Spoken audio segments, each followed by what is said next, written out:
are live. Hello. Let me get us over to the chats. You know what? I'm going to move this mouse pad back here because I'm not going to sit like this all night. No, I didn't think you would. Yeah, we'll just kind of put it on the couch. Okay. I'll move closer to you. Fine. Anytime, baby. Yep. And we'll put on the chats. And hola. Hi, Cindy. And Stephanie. You're going to have to read the names because it's so far back. From here, I am like, no. Okay. Mr. Magoo. Yes. I can take my glasses off because it's useless. Hi, Arlene. And our corgi friend is on. Jesse. Which we will be seeing in a couple of weeks. The Rush concert. Oh yeah, she splurged. I mean, she has one extra ticket too for the next night, and she was like, "If you're interested, but there's 4 of us, so one ticket won't work." Right? Oh, what? I'm getting the sun right now. You are right now. Here comes the sun. Hey, Jeff, Papa. Okay, so we'll just do a real quick catch up and hello to everyone. Max is driving me crazy, and he's a very stubborn, hard to train. I don't want to say hard to train, hard to keep his attention long enough to get any training done. He's very reactive, and everything else in the world is more important than paying attention to what I'm saying to him. And the treats that I give him are not, they're not of high enough value to command his attention. And he's a smart doggy. I mean, he is. That's so trying to tame or train a dog that has that level of intelligence. You sort of have to go, look, you're not the only smart one here. Yeah, well, I already said today, I will break you. And it will happen. The boy knows he's in trouble when he hears bandit. Yeah, I don't mean to do that. I know, but it's like when she gets frustrated with him because he's already at 3 months the same size bandit was. I mean, so it's really easy to get those two. Yeah. I mean, it's like. I got him some higher value treats. Hopefully these will get his attention more so that we can finally focus on recall and name recognition. Because my biggest fear with him right now is he doesn't respond when you call his name. And that's a problem. Everybody in the complex knows his name. Everybody here knows his name except him. And so I have got, I got a hot dog that I diced up into 100 little pieces and cooked on the stove.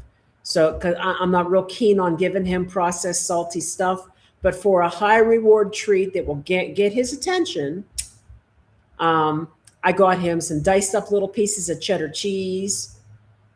Today, I gave him cooked salmon and he wolfed it down. So I think I'm going to keep a dish of the cooked salmon as well. For sure. And of course, these have to be things that we don't give them all the time. So they're rewards. We're going to try again. Although, and I say that he's making no progress, but he's making minor progress. He doesn't bark as much at everything. He's better with me outside. I mean, his last car ride was a hell of a lot easier than the 2 car rides before that. Well, I mean, Angelica was here to clean today, and he was before it didn't matter where she was. He was actually just laying down taking a nap. She's cleaning the door right on the other side of the glass, and he looked up and was like, "Oh, okay." You know, and then when he got inside, then it was like, oh, well, I'm not protected by the glass. So, stranger danger. I took him for a walk, and a poodle mix snuck up behind the two of us and sniffed his butt. He did not react. He didn't bark, he didn't growl, and he let the dog sniff him. So that's a win. That's a win that Bandit never accomplished. I mean, Yeah. he was It's just taking. My biggest concern with him right now is name recognition and recall. I have worked, I can't even tell you how many hours with him. He kind of half-ass knows how to sit, but he doesn't pay attention to that when he's outside and distracted by everything in the yard. Francisco got to rub him today. Oh my God, that's progress. I know. That's progress. Yeah, I mean, he was still going berserk, and Francisco just ignores him when he's going berserk. But now today, when Francisco was walking across the yard, Max was step for step with him, yipping and barking, but jumping up, trying to get up to his hand. And then finally, he stopped, and Francisco was able to give him a belly rub, and he was just like, okay, I'm still going to bark at you right now, but So is he maybe ignoring you when you call him? Oh yeah. Maybe. That's without a doubt. Everything else in the world outside is more important than me calling him. And that's a problem. He's like a teenager. Yeah. I mean, he's just like selective hearing. And so the biggest thing that we've learned is that I took him on a walk yesterday in the evening. I had a bag of treats with me. One of the things I'm trying to work on is leash training. I don't want him pulling me. So I have him on a very short leash walking right next to my left leg. And when he does really well and there's some slack in the leash, I tell him he's a good boy and I give him a treat. Yesterday on our walk, he took that treat and twice dropped it out of his mouth, left it on the sidewalk, and moved on. No interest in those treats. If he has no interest in those treats, it's not enough of a reward to garner his attention. So I have to find something else. That's kind of how that has to go. So we're working on it. It's just taking longer than I wanted. Okay. It's been 2 weeks. Yeah, I know, but the name recall is very important. And he's gotten better with that. I mean, yeah. So it's slow progress. Yeah, and see, and that's very important because we're also trying to housebreak him, and he's starting to finally use potty pads and a grass pad inside. That's great because he was walking over, smelling them, and then just pissing on the floor. I want to let him go outside. But when we let him go outside, he runs and runs and runs, and it's a game for him, and he won't come to you. You have to chase him down. And he's fast. So, I want him to be able to go into the yard and be able to relieve himself in that way. But he doesn't come to you. So that's a problem. We got to work on that name recognition. That's important. And the other part is he's a puppy, and we call him zoomies. He gets the zoomies. He's got to just back and forth and back and forth and back and forth and just run and just and eat the grass. He loves to eat the grass and the bugs. But I want him to be able to run the yard. I want to throw a stick and the ball and everything, but he's got to come to me when I call him. Yeah, when it's time to come in. Normally he's pretty good on that, but Yep. And he's a little stinker. He's smart. And again, the reward has to be important enough to pay attention. If he's spitting it out on the sidewalk and walking past it, there's no motivation for him to listen. I mean, he's already picked up because he loves zapatos, especially mine. Mm-hmm. But he has learned that if I'm there, leave him alone. But if I start walking out the room, he's picking up a slipper, a shoe, or something. And it's not like he's chewing on them. He just likes to bring them out here. And it's just. Yes. Why? So we are going to see Rush next week. It is next week, right? No, week after next. 2 weeks. So there will not be a live 2 weeks from now because we will be in Mexico We're City. going to be in Mexico City seeing Rush, and we're spending a 4-day weekend there with a couple of our friends. And it's also the World Cup. Fortunately, Mexico is going to be playing in Guadalajara during those 4 days. I mean, there will be 2 games that will occur in Mexico City, but I think the biggest name draw that's going to be there is going to be Colombia. Colombia. So it's not like it's El Tri is going to be there. No, El Tri is in Guadalajara. So Jessie here, she bought tickets for both nights. We just have tickets for night 1, and she's got 1 extra ticket for night 2. So if anyone is interested in seeing Rush, there you go. There's your girl. And that night could also be Game 7. So I'm just saying, we don't want to go that far. Yes, everybody, the Carolina Hurricanes are in the Stanley Cup Championship Series. And then we got spanked last night. Well, we didn't get spanked. It was a great game, and then we got spanked. They played our game better than we played our game, and they won. So there you go. All right, so I brought my phone with me so that I can talk about the series of events that really ticked me off a couple days ago. I spent an entire day when I should have been working. I spent an entire day trying out several different money exchange applications to see if I could find something that was going to do what I needed it to do when I needed it to do it. That was not named Wise. Yeah. I probably could have dealt with the situation with Wise had there been better customer service. The problem with Wise is that they have probably a bunch of kids right out of college that are reading from a script. They probably don't understand how it's used, what it's used for, why there is a problem. They don't know what an INE is. Everything is written down for them based on the currency of the country and rules that apply and things like this.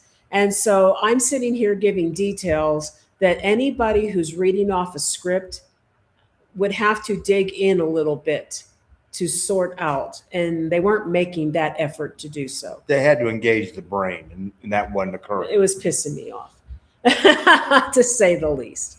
Yeah. So what happened was, I want to say about a week to 10 days earlier, I transferred a few thousand US into Wise. And the exchange rate was pretty good. And so I had it transferred into pesos. Now, we needed pesos anyway because we had a lease renewal coming up, and we had a difference in deposit that we had to pay, and we had the Polícia Jurídica to pay. I can't talk. And those things, it just would have been easier for me to pay them in pesos. Mostly what I do with Wise, let me explain. You can transfer money into Wise in US dollars and just leave it there. And then you can pay anything you need to pay anytime you need to pay it. After that, keep going. This is your bailiwick. This ain't mine. You can pay whatever you want from your US dollars, and they will do the transfer and the conversion at that time. But the downside to that is, let's say you transferred in $3,000 and the exchange rate was just, and so you thought you'd let it sit there for a little bit, and when the exchange rate was up, then you would convert. But that would give you extra pesos. And depending on what the difference is, you could be looking at 500, 800, 1,000 extra pesos. That adds up. And that's usually what I do. I transfer it in when I have it. When the exchange rate is high, I convert it. And then I pay out my Mexican accounts with it. And there's never been a problem. Well, I have a new debit card and a new credit card. Nu Bank is used by a lot of people in Mexico, especially foreigners. And you. Okay. And when we were having a hard time getting a regular bank account, we had gone to Banamex, and we had gone to Imbursa. And they both proved to be very difficult for us to get it done. And while we were looking at other possible banks we could try out, I saw an advertisement for Nu. Nu, aside from having to pass their identity verification process, which I had to keep repeating, otherwise, Nu was really easy to get a card for. Now, the problem with Nu is they are not officially a bank. They are a finance company. They're one of the biggest finance companies in South America. Out of Brazil. And they're trying to become a bank in Mexico. Mm-hmm. Until that happens, they have put a cap limit on how many pesos per month you can receive and deposit into your debit account. They're doing that to keep money launderers from using Nu as a way of partially true, and also partially because in Mexico, if you exceed a certain amount of deposits per month, the bank is required by law to report it to SAT. So, Nu circumvents that requirement by capping how much you can put in.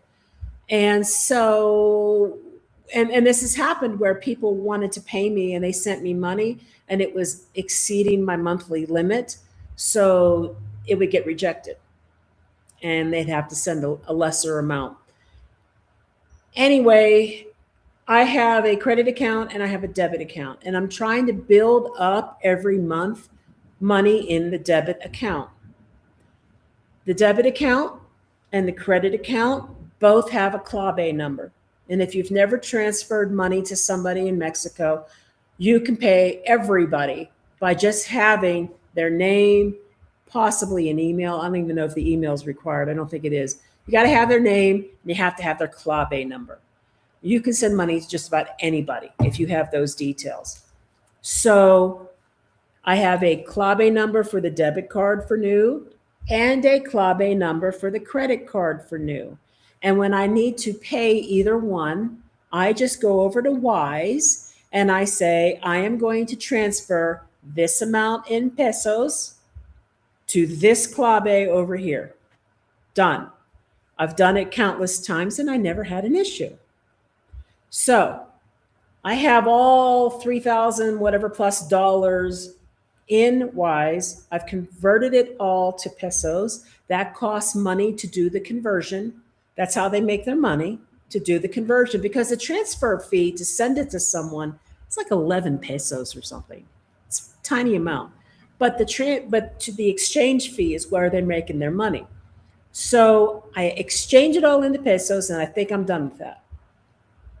Police Jurídica Day comes, they get paid. I send, it was for 2 years. I sent them 30,000 pesos. Boom, it went through. I had to pay the difference in our rent deposit because the rent goes up each year here. 3,000 pesos. Boom, went through. No problem. The next day, I try to send 6,000 pesos to my Nu credit card with a clave. It wants an INE card. I'm like, why is it asking me for an INE? I don't understand. I back out of it. I try it again. It wants an INE card. Okay, I don't have an INE. An INE card is your voter registration and identification card as a Mexican citizen. We are not Mexican citizens. We will never have an INE card unless we become Mexican citizens. So I'm like, what the heck? I've never been asked for this before. So I'm like, let me try to scan my residency card. Sometimes that works. Nope. It said scan the front. I did. It said scan the back. I did. It rejected it. It wants an INE card. I'm like, what the heck? So I back out of it. And I'm like, I don't understand what's going on. I close the app. I reboot everything. I open it back up. I try to send 6,000 pesos again. Again, it wants an INE card. So this is where it started to fail. That was around 6:30 in the morning. And I did that because the exchange rate was usually at the highest between 6 and 8 a.m. in Mexico. That's before the US market opens. And that rate's typically based on Asian market. So it tends to be a little higher in the morning. So that's why I'm trying to do this transfer and everything now. And so here I am, and it won't go through. Okay.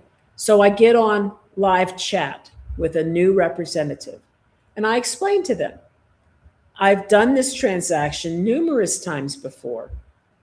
Now it's asking me for an INE. I said, I'm not a Mexican citizen. I do not have an INE. I have a legal residency card. The response I get is, Mexico requires an INE. I'm like, well, they didn't require an INE yesterday, twice. I said, did this change overnight? That's all I can tell you. Okay, thanks.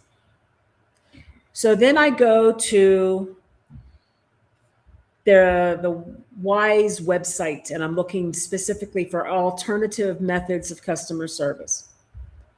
And I'm not finding anything to my satisfaction aside from what I already did. I don't want to wait two days, 3 days for an email response. And I'm just like, oh my God. So I go to Facebook and I look them up to see if they have some kind of link or something there. No, they have a business page. You can't post on their business page. All you can do is reply to something they already posted. And don't you know, the last damn thing they posted had more angry faces on it than anything nice. And all it was underneath was people, just one person after another complaining.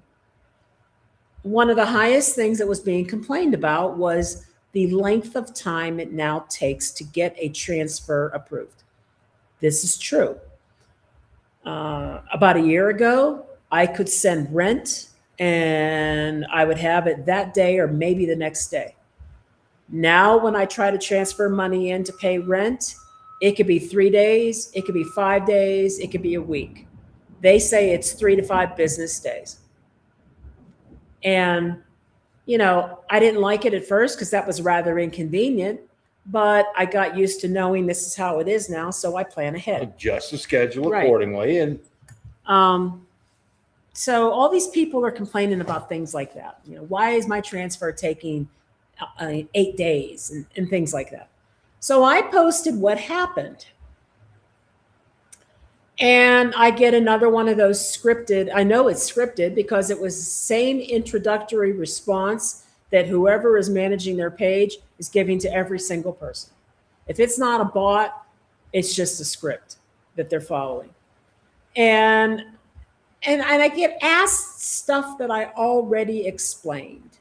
You know, well, when you're transferring pesos to pesos in Mexico, Mexico requires an INE. Okay, hold up. I've been using this card for 4 years, and I've been transferring money, pesos to pesos, and I haven't needed an INE. What's changed? And when did it change? Because it didn't happen yesterday twice.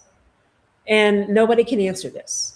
And finally, after some back and forth with this person, they asked me, I said, I'll send you a screenshot if you want it.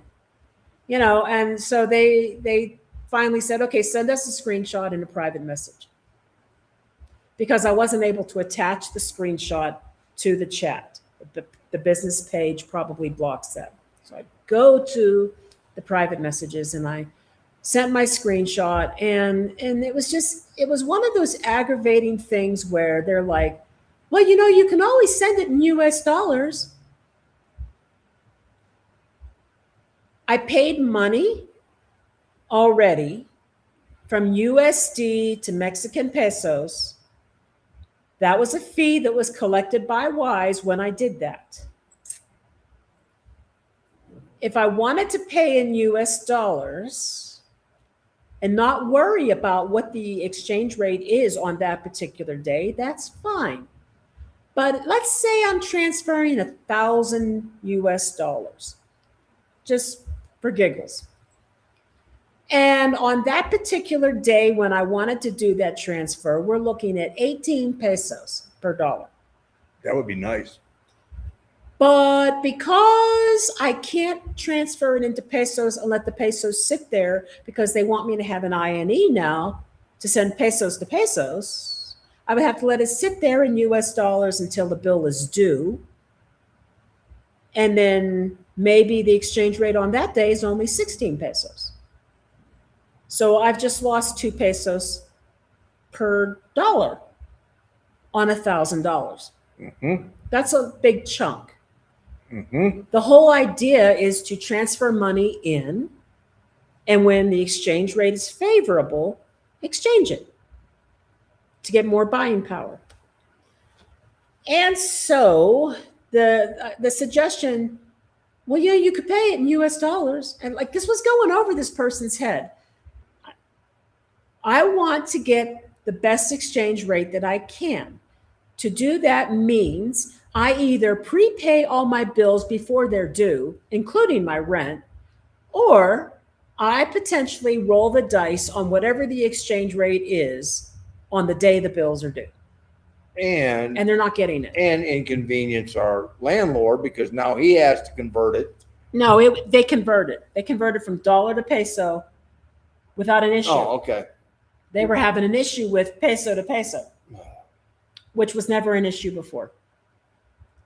All right, so, oh gosh, so they just went round and round and round, and it got to the point where I was actually very testy, and he's offering these, he could have been she, I don't even know now, offering these really, really amateur solutions that were not solutions. Instead of escalating this to someone to find out why am I being asked for an INE, it is a U.S. citizen.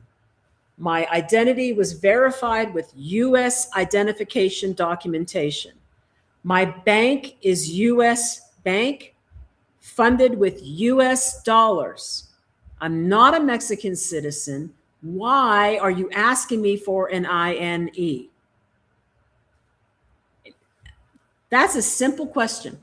And if you don't know the answer, Help Desk 101, you escalate it to the next tier. That's what you do. And I'm trying. Not wise. I'm trying to be understanding since I work in IT and I've been on a tier 3 level support where if I couldn't resolve it, I escalated it to the end of the line, an engineer. If you don't know the answer and there is a problem with your product, you escalate it to the next level. But nobody did that. Furthermore, my money is now stuck in pesos in the Wise app, and I've got a bill to pay. So I exchanged it back to US dollars. I had to pay a fee for that. Remember now, I've already paid an exchange fee to transfer it to pesos. And now I got to take it back to US dollars, and I'm paying a fee again to do that. Once it was in US dollars, I was able to send it. Go figure. Oh, and by the time I did this, the exchange rate had dropped by 0.2 in a matter of an hour or two. So I lost some exchange rate, although the amount at this time is negligible. So ultimately, the suggestion was they wanted screenshots of everything to show that it was asking for INE. I said, I can't show that to you now because I needed to pay my bill. So I converted it back to dollars and I paid my bill. I said, which, by the way, I have now been charged twice for exchanging the fees back and forth. There has been no offer to rectify that or refund the second exchange fee. And they wanted screenshots of something I couldn't give them because I couldn't complete the transaction. I said, I can't give you screenshots of something I wasn't able to do.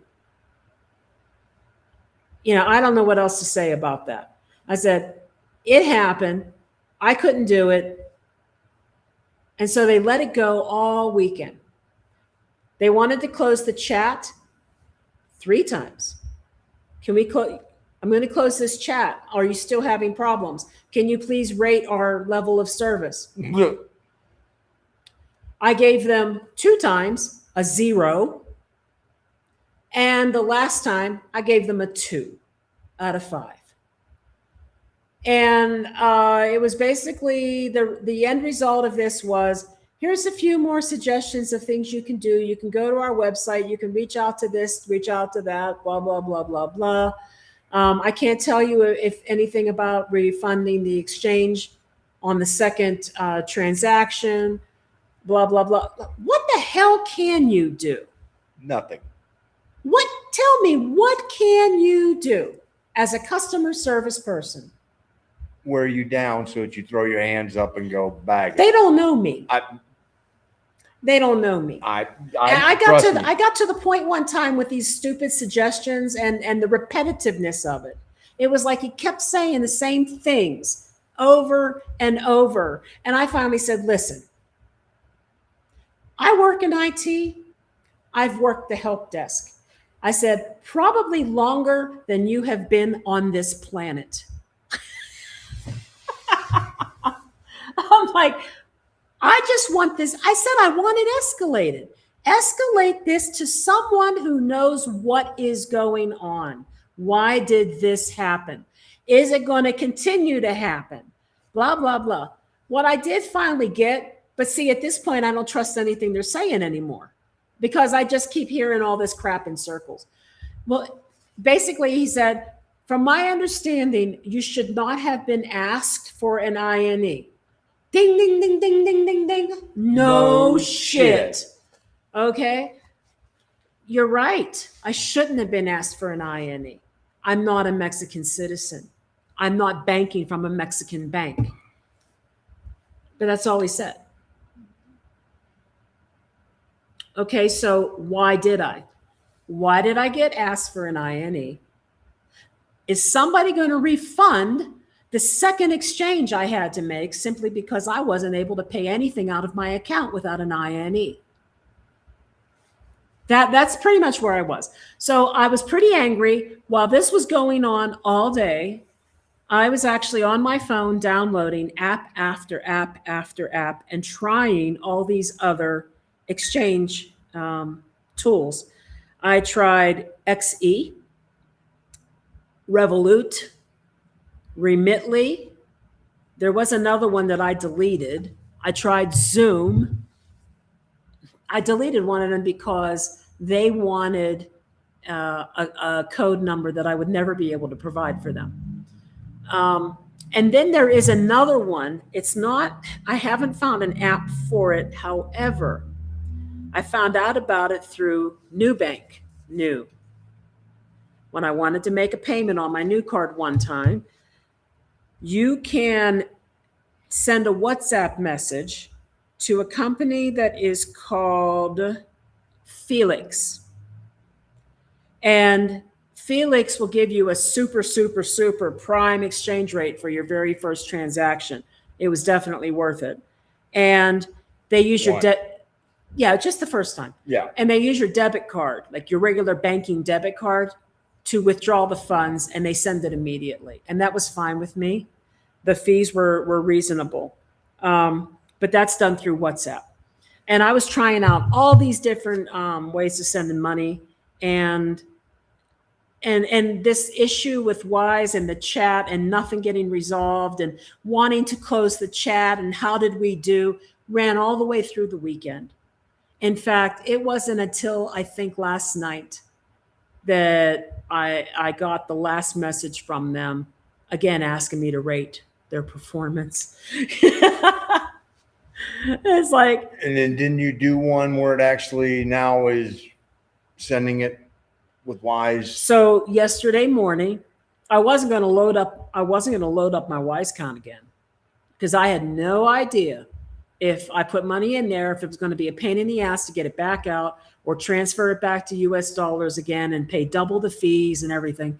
So I only had like maybe 600 pesos and I did a dry run And again, I tried the Clave number for my new account, and the 600 pesos went through without a hitch. No request for an INE. So my thing, I'm guessing the issue is that there was a bug in the system, and that's fine. Just tell me that. I would prefer the transparency, and I would prefer that I knew somebody was escalating the issue and looking into it instead of blowing smoke up my ass. What's wrong? I thought we might still have somebody coming to the gate, and I thought I saw something. So. Nope, nobody coming. Oh, okay. Then I'll quit looking. Yeah, I just wanted some transparency, and quit reading me a script. Quit talking in circles and saying the same things over and over and over. You are obviously not listening to what I'm saying or understand what the issue is. They don't care. They don't care. They're paid by the number of times that they interact with a customer. And, And bottom line, I went through a bunch of stuff today. I'm going to show you some things I found out. I want to get caught up with some comments here first, though. I'm done preaching. I'm done bitching. I was really hot. I was really hot. Max and I were down here hiding. You mess with my money, honey. My money and my people's will cost you. Come on. Come on, baby. Come on, Max. Oh, look, say hello. Say hello to everybody. Say hello. Doing better. He is calmer. He is muy tranquilo ahora. Yes. Yes. So. Yes. Okay. So let's get caught up with some stuff here. Whoo, boy. I love getting that out. Okay. Hey, Bruno and Vicky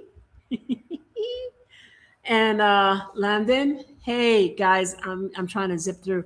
And Tommy. If my friend, wait, what? If my friend Lauren, who's a huge fan of you both, is in the room tonight, she said she will finally say hello to you both. Yay! Yay! All right, bring her on. By the way, she is the sweetest, nicest person anyone could meet. Went to brunch on Sunday with 5 friends, and everyone said how much they loved her. Wait! What'd you think of that, dude? So is she coming with you in November to Querétaro to do it? Because we got the room. No bites. No bites. Even with Max. Even with Max. If Max doesn't try to bark your ear off. Okay, so yeah, so let's get caught up on it. So yeah, look, I just kicked the table. Sorry. You're going to pay money, Cindy and everyone. You're going to pay money when you use these applications. That's why they're in business. They're in business to make money, and I don't fault them for that. It's a matter of which of these services are going to suit your needs the best. There are services that work through the SWIFT number, the banking number. There are services that work electronically. There are services that will pull money from debit card or ACH. There are services that offer cash pickup. I mean, there's a lot of different ways to go about transferring money here, and people pick whatever works best for them. And you can't be blinded by, well, this one's offering the best exchange rates. Well, that's great. But if their fee to do the transfer is high, where are you saving? It really depends. If you're sending a small amount, maybe it doesn't matter as much. If you're sending a really large amount, that might matter more. The difference between 4%, of the transaction fee and having, a great exchange rate, well, that could offset what the exchange rate savings are. So, right. Right. I just sent $950 to my Scotiabank from my Charles Schwab a minute ago using Wise. Me living in Gillette, and Claudia and the kids in Zakia, I count on Wise. We do too. And what in the world is that noise? He's got a piece of paper. All right. Most of the time, The transfers on Wise go through immediately. The only time that I've noticed a delay is when I go to pay the rent, and the rent is higher than $950. So there's probably an amount that is the cutoff, and then it can take anywhere between 2 and 5 business days. But most of the time, my stuff does go through very, very quickly. Normally, when I pay my new account, it's immediate because I also get a message from Nu saying that they received my payment. So I never had a problem with Wise. I didn't like that there were delays when I want to pay my rent, but now that I know this, again, I think ahead. Plan accordingly. I plan accordingly. I get the money ready about a week before it's due. That way I know it's available. And he gets it usually within an hour, maybe less. I think it depends maybe on the time of the day or something. And if for some reason it were to toss an extra day or two in there, he's not sweating the load that, No, we got a 5-day grace. Yeah, but I mean, even if it were to kick past that, I don't think that Paul would be going, oh my God. Right. Right. Because we have a good relationship with him. So yeah. So I've been using Wise for 4 years, and I never ran into this INE issue until last week. And now the scary part is when will it rear its ugly head again? When's it going to happen again? And so that's why I needed to investigate these other apps. On face value, some of them may be offering a lower exchange rate, but they're also offering lower fees. And I'll explain that in just a bit here, because I'll tell you how much I paid and how much I had to pay to transfer it back to USD. So that was a pain in the butt. See, I'm not even in Mexico yet, and it seems like everything I'm trying to do for this move is a similar level of frustration as you experience with Wise. No. Is this the norm? No, it's not. Now what? No. Finding a bank can be. That part. And once you get a bank, I think the majority of that even goes away. But I mean, the rest of it is so much calmer here. Yeah. I mean, I had to go to the doctor, and because my sciatica he's over there doing something. My sciatica was acting up, and it had been acting up for like 2 weeks. And normally when it fires at me, it lasts a couple of days and then it goes away. And this was 2 weeks. And Annie Bet was able to find us a doctor on Dr. Aurelia, and she was extremely highly rated and didn't have an opening. And I don't know how Annie found the opening, but she did, and got me in like 10 days later, 8 days later, whatever, and got in there. And this was going to see a neurologist. Well, in the States, I would have had to go to the PCP, then get the referral, and then wait until that person 2 months from now has an opening. 8 days, walked right in. The only thing that we were mildly disappointed in was it advertised that she was a bilingual practice. Well, the problem was, I guess, that she wasn't part of the practice that was bilingual. I don't know. I don't know. But so, it tested my Spanish pretty well. Yeah, but she understood a few words, or she wasn't letting on that she did.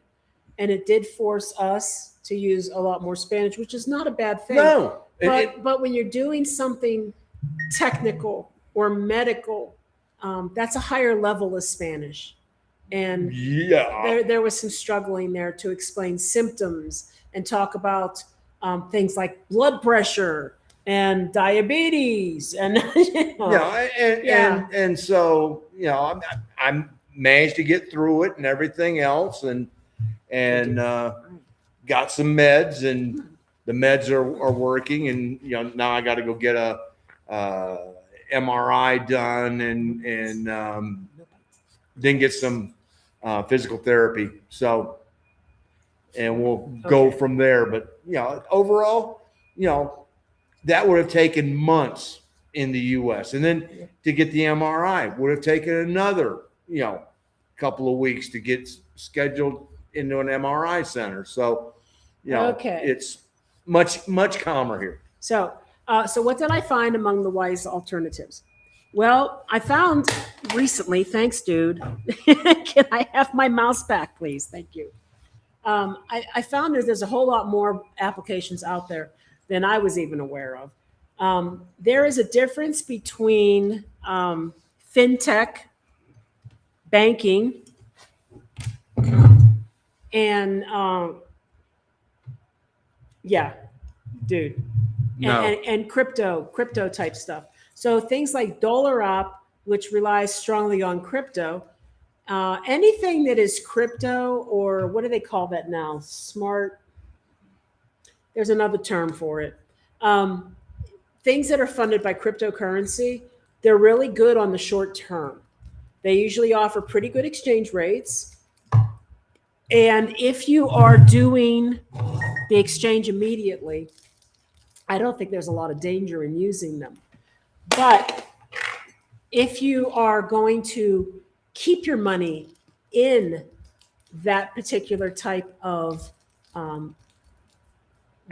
app, Jesus, God, help. Okay. How many more times can I drop this today? Are you going to settle, please? No. No, I don't want to leave the site. All right.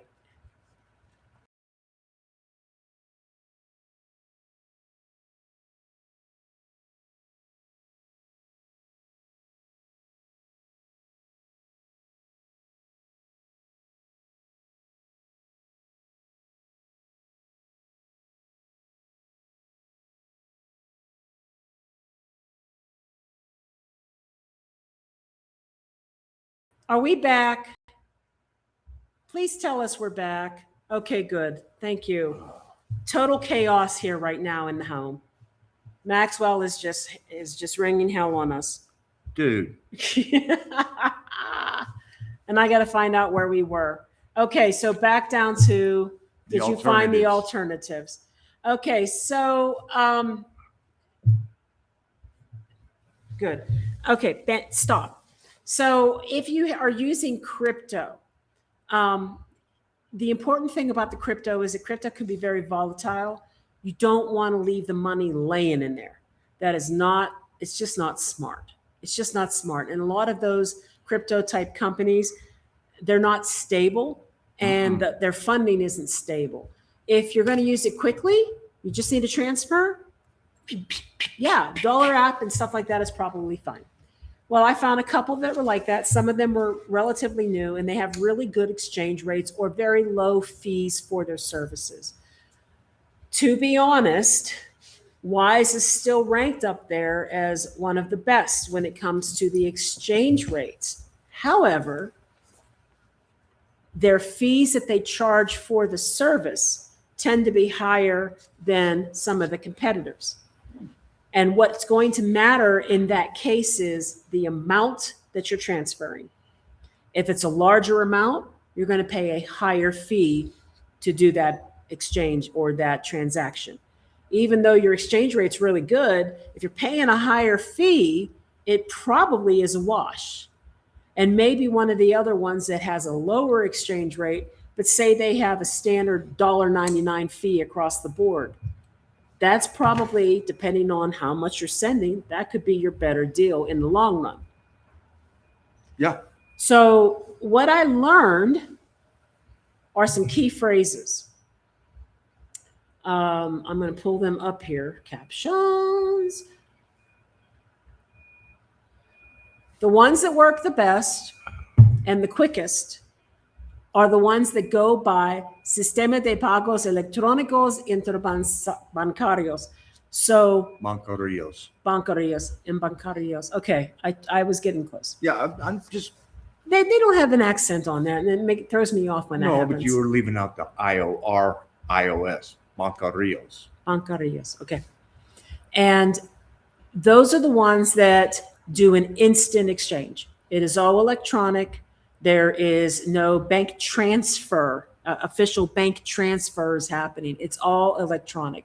It's like using a debit card. Electronic message goes here, money shows up over here electronically. And those are the ones that are the fastest, the most efficient, and also often are the ones that will send cash directly to a pickup location. Like say you wanted to send money to someone and they were going to the OXXO to pick it up, that kind of thing. The other way, which is the regular bank transfer, and this is why some of the wise transfers are taking 3 to 5 business days, is SWIFT. And it doesn't reflect the speed of what they do. No, not at all. And to do that, you need to have, it's an international code that is assigned to a bank. Here's the problem. If you've got Not a bank. a fintech company and not a bank, you do not have a SWIFT. So what I found out is some of those cash transfer apps require a SWIFT number. And I was trying to make a payment to Nu, and I don't have a SWIFT number. And let me think which one it was. I want to say it was XE. I want to say it was XE or XE. They were asking for a SWIFT number. I got a customer service email like, whoa, where's this coming from? I didn't even ask for it. They're like, hey, welcome, blah, blah, blah, blah. If there's anything I can help you with, just let me know. And I'm like, okay, I'll take you up on that. Can you tell me how can I transfer money out of my C account and send it to a payment that only has a clave? I don't have a SWIFT number. And she wrote back and she told me we would have to have a SWIFT number. Okay, well, I mean, she answered it. Yep. So I can't use C. At least they gave you an answer. Yeah. It made sense. Yeah, so I can't use the Z app to send to my fintech card because my fintech card takes payments by clave, not a SWIFT number. SWIFT numbers are for banks. So I can't use that app, for example. Then there are the ones like Felix. Felix, I'll pull it up and I'll kind of give you an idea of what happens with Felix. So I found out about Felix through Nu. And Felix, you send a message to them to start a conversation. And okay, look, I want Felix. I don't want WhatsApp. Just give me Felix. There we go. You send a message to Felix on WhatsApp, and you give them an identification number. I want to send money to blah, blah, blah, blah, blah. And Nu gave me an identification number, a code. I sent that in WhatsApp. Felix automatically responds. They basically said that, how much do I want to send? And they gave me the exchange rate, which I have to say was definitely about 0.3 or 0.4 higher than the actual exchange rate that day because I was new. Some of these apps will give you a better exchange rate for your first transaction or maybe your first $1,000. So they say, how much do you want to send? So I wrote down what I wanted to send. And then they come back and they say, okay, that I sent dollars. They said the recipient will receive this much in Mexican pesos. And then they give you a choice to resume, the amount that you want to send, the rate that you're getting. The promotion was a free commission, so there was no fee. I got a better exchange rate and no fee on the first transaction. They confirmed the new account. They confirmed the account number. They confirmed that they were getting no commission, and they confirmed the total that was going to be deducted. They also gave me an opportunity to change the amount, and I said that was correct. And then they were like, to continue, please enter your payment information through this secure link. And they give a link. So I went to that site and I gave them basically my debit card number. And they used it and sent the money, the end. And then they sent a confirmation on WhatsApp. And then Nu sent me a confirmation that they received the payment. So that's not an app, but it is worth looking into. It's called Felix, like Felix the cat, Felix. That was one. G was another. Then there is Zoom by PayPal. I did end up using Zoom to make a payment. I'm trying to remember what the payment was for. It was one of my new things because Zoom would allow me to use a Klar if I didn't have the SWIFT number. So Zoom was a lower exchange rate and it was a lower fee. So I didn't make as much on the exchange rate, but I didn't pay as much on the fee either. So again, I think it kind of evens itself out. The last couple that I tried were Remitly and Revolut. Or Revolut, I think it's what it's called. Remitly, I struggled with Remitly. I'm not going to lie. I kept it on my phone in case I need to use it, but I did struggle with it. Which means for the rest of us, we're toast. I mean, right now, Remitly is saying that their best exchange rate is 17.68, which is about 0.3 higher than what it actually is right now. Again, that is a new customer special. Immediately off the front, I can say send money. You tell them how much you want to send. They have a flat fee of $1.99. That is better than any fee I've ever paid with Wise.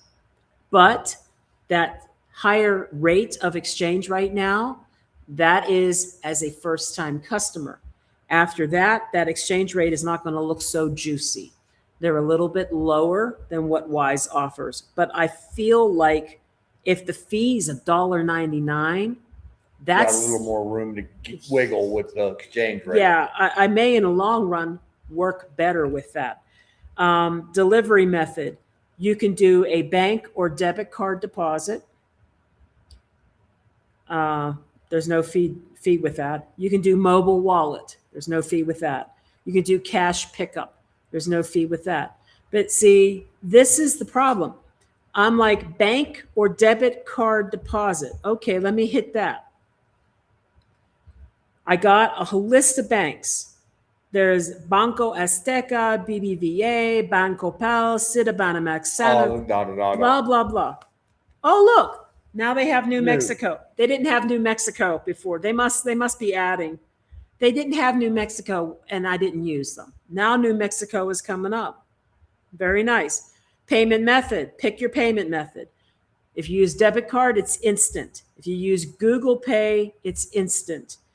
If you use bank account, it delivers as fast as instantly, whatever that means. If you use a credit card, it's instant, but there's also a 3% fee, which makes sense. Because if you're sending money through credit card, somebody's got to pay the credit card fee. Mm-hmm. So I don't know. I think Remitly is a really good alternative to Wise. And depending on, I got to do a side-by-side table, but when I'm paying my rent each month, that's a fairly large sum. And I feel like I would get a better deal, even with a lower exchange rate. But even Remitly. Even if you just did it the first time and took the advantage of the elevated exchange rate, then it's even better. So yeah, I think if you're moving bigger amounts of money, it may behoove you to look at some of these to do it for one time only, just to sort of go, okay, because if you can get a 0.3, 0.4 Okay. bump. Well, before we get a little excited here, so I went down to the bottom, and the small print is the new customer offer, 0 fees, and a promotional exchange rate for the first 1,000 US dollars of this transfer. Standard rate applies to the remainder of the transfer. So I think I saw, there we go. Promo exchange rate, 17.68 for the first 1,000 US dollars. After that, this is where it hurts. After that, Remitly is offering an exchange rate of 16.67. Oh, Guys, that's like 0.5 minimum lower. So we'll go up. We'll give you 0.3, and then we'll take 0.5. Yeah. So I mean, that's what. But $1.99 fee. For comparison, let's go back and look at what I paid to use Wise. So let me get logged in. See all transactions. Okay, so on the 14th of May, I added 847 US dollars to my Wise account and had it converted to 14,500 pesos. That cost me $5.71 to do that. At what exchange rate? 17.229. So it's about almost an exact exchange, but it's got a higher fee. It's got a higher fee. And then on the 20th of May, this is where that big transfer came in. I transferred in, wait. First, I added 2,100 US dollars. 2,100. That cost me $3.57 to add the money to my Wise account. Then I converted it to pesos. The conversion cost me $10.67. So between $10.67 and whatever I said it was, $3.57. You're looking at $14. So it's cost me $14 so far to transfer this money into the Wise account and into pesos. So $14. But with Wise, you do tend to get a very realistic exchange rate. So, but it costs $14. What I'm saying is you have to do the math and go, right. If they take, 0.2 or 0.3 less, you have to figure out how much you're putting in there and put the calculator to it and go, oh, one's $14, the other is going to be $9. Okay, I'm better off doing the one that's only going to cost me $9. So now, there's fees to send to people too, but they're very small with Wise. I sent $3,000 to our landlord to make up the difference in our deposit. It's 11.9 pesos to send it to him. Then I sent 30,000 to the lawyer in pesos, and that cost us 11.9 pesos. So the actual send is negligible. So then that left me with a balance of approximately 6,900 pesos in the account. And I tried to pay my new card with that. That's when they asked for the INE. That's when the shit hit the fan. So I converted it back to US dollars since I'm being told I can't send pesos anymore for some reason. When I converted it back, they charged me 92 pesos. That's about another $5.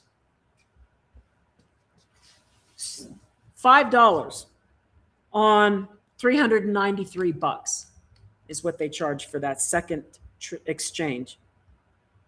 And then I sent US dollars to Nu. They charged me an additional $2.63 to do that. And I had lost 0.2 in the exchange rate.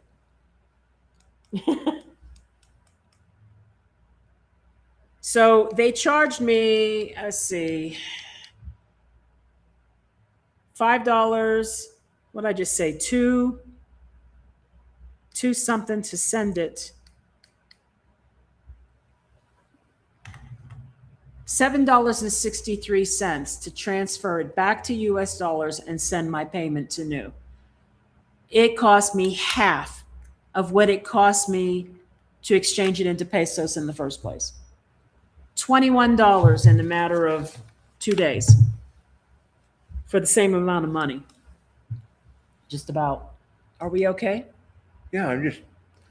And then, rolling the lights oh, down a wait. little And bit. then the last one, the last application that I tried to use was Revolut. Okay. Revolut gets used a lot in Europe, and people will often use it for small businesses, maybe. Maybe you're self-employed, things like that. You pay people out, different accounts, different currencies. I struggled with figuring out how to use Revolut because as soon as you open it up, it says finish setting up your account. I verified my identity. It already had that. I added a card to the Google wallet. They already had that. I don't want a physical card. And then it says make 3 card payments. But if I don't have a physical card, then why do I need that? So I said, okay, add money. So it's taking money through Google Wallet. And so you would have to have your account set up through your Google Wallet. And it seems like it's linked in that way. If it is not, okay, you can change it. You can change it to debit card. So Google Pay arrives in seconds, debit card in seconds. Deposit cash. You can add cash at a deposit point near you. So I guess if they work with someplace like OXXO, you could go to OXXO and you could give them cash and they credit your account. You can do a regular bank transfer, but that's going to depend on your bank and specific details about how long it takes for transfer to work. You can also get direct deposit up to 2 days early on your salary, and you can connect a new bank. So I heard of Revolut from somebody who was in the comments on the Wise Facebook group complaining about what they thought about Wise and why they thought Revolut was better. But I've also read from many people that Revolut is geared more toward independent contractors, small businesses, things like that. Like it's not impossible to use it as a regular person, but maybe not the best option. But let me share this. There is a site that I found it to be quite interesting. It's called OpenDo. The site's called Do, but the website address is OpenDo. I would urge you guys, if you're curious and you want to learn more about these banking terms and how they have ranked some of them, OpenDo was pretty good to read and revealing. Basically, what I learned predominantly with OpenDo is they compared some of the ones I talked about. They compared Do. They offer a system as well, Do, and I may look into their system. Do operates by crypto. I am not a fan of leaving stuff in crypto for a long time. So that would be a quick boom, boom, I need to transfer this. Let's go this path. It would not be something I would let my money lay in. But Do uses it's a total cost of 0.4%. That is your transfer fee and the exchange rate combined, or the transfer. So 0.4% is their total cost. It's instant. They use that electronic method that I mentioned earlier, the SPEI. And they pay direct to Mexican bank accounts using SPEI.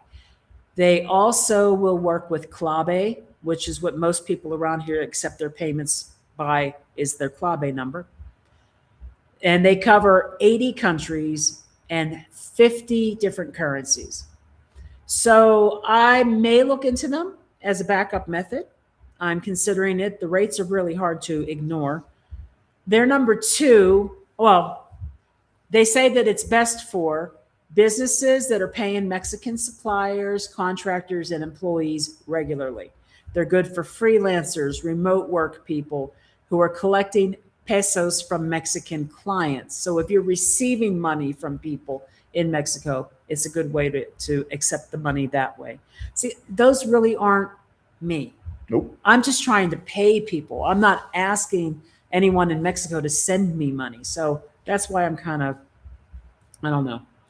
Then they mention Wise. They say that Wise, their total cost will be about 6%, about 0.6% on $1,000 transfer.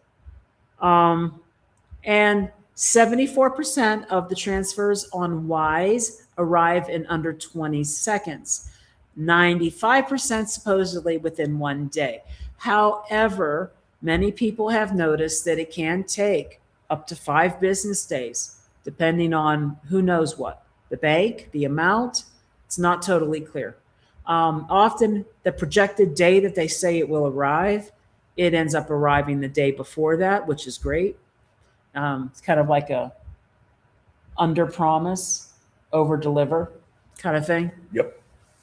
And they will use Mexican bank accounts, clave required. So you don't need to have that other, Swift you don't number. need a SWIFT number with Wise. And that's what makes Wise convenient. It also makes it convenient that you can transfer your home currency in there and just let it sit. And then when the exchange rate is favorable, Take advantage of take advantage of it. And that's how I've been using it until this issue happened that nobody can explain to me. Now, Revolut is based in London. They have apparently 70 million customers around the world. That's great. The total cost for Revolut depends, it's like about 0.5%. They don't have any fees on transfers up to $1,200. And then if it's higher, then you're looking at a little bit higher percentage on a larger amount. They consider $1,000 a month a fair use limit. So if you're doing more than $1,000 a month, Revolut might not be the way to go. And So otherwise, if you're using something to pay your rent, that's probably going to be right, kicking that out. right. They can take up to a business day for a bank transfer. But if the person that you're transferring to is also using Revolut, well, then it's instantaneous.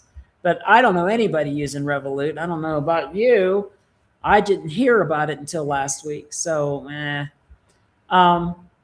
then it goes on and on and on. Yeah, You compare all the different ones and give you the pluses and minuses. exactly. And you know, all the details and lays it out for you. So you're able to basically go through using this particular website and go, yeah, this one sort of fits my what I'm looking for. This is the one. So yeah. I mean, they talk about Zoom. They talk about Remitly. They even talk about Western Union, MoneyGram. They even talk about bank wire transfers using the SWIFT number. So they have a chart. It's not a super detailed chart. They talk about the various apps and methods of sending money and an approximate cost on $1,000 for each one of them. To kind of give you an idea how long it might take, what's the best use for that type of app. They also talk about it in euros. It's a nice place to find a lot of information all at one spot. So instead of having to bounce all over the web, you're able to sort of go, okay, here's an explanation of all this information, and let me see what works for me. And again, we may never have this problem with Wise again. God, I hope not.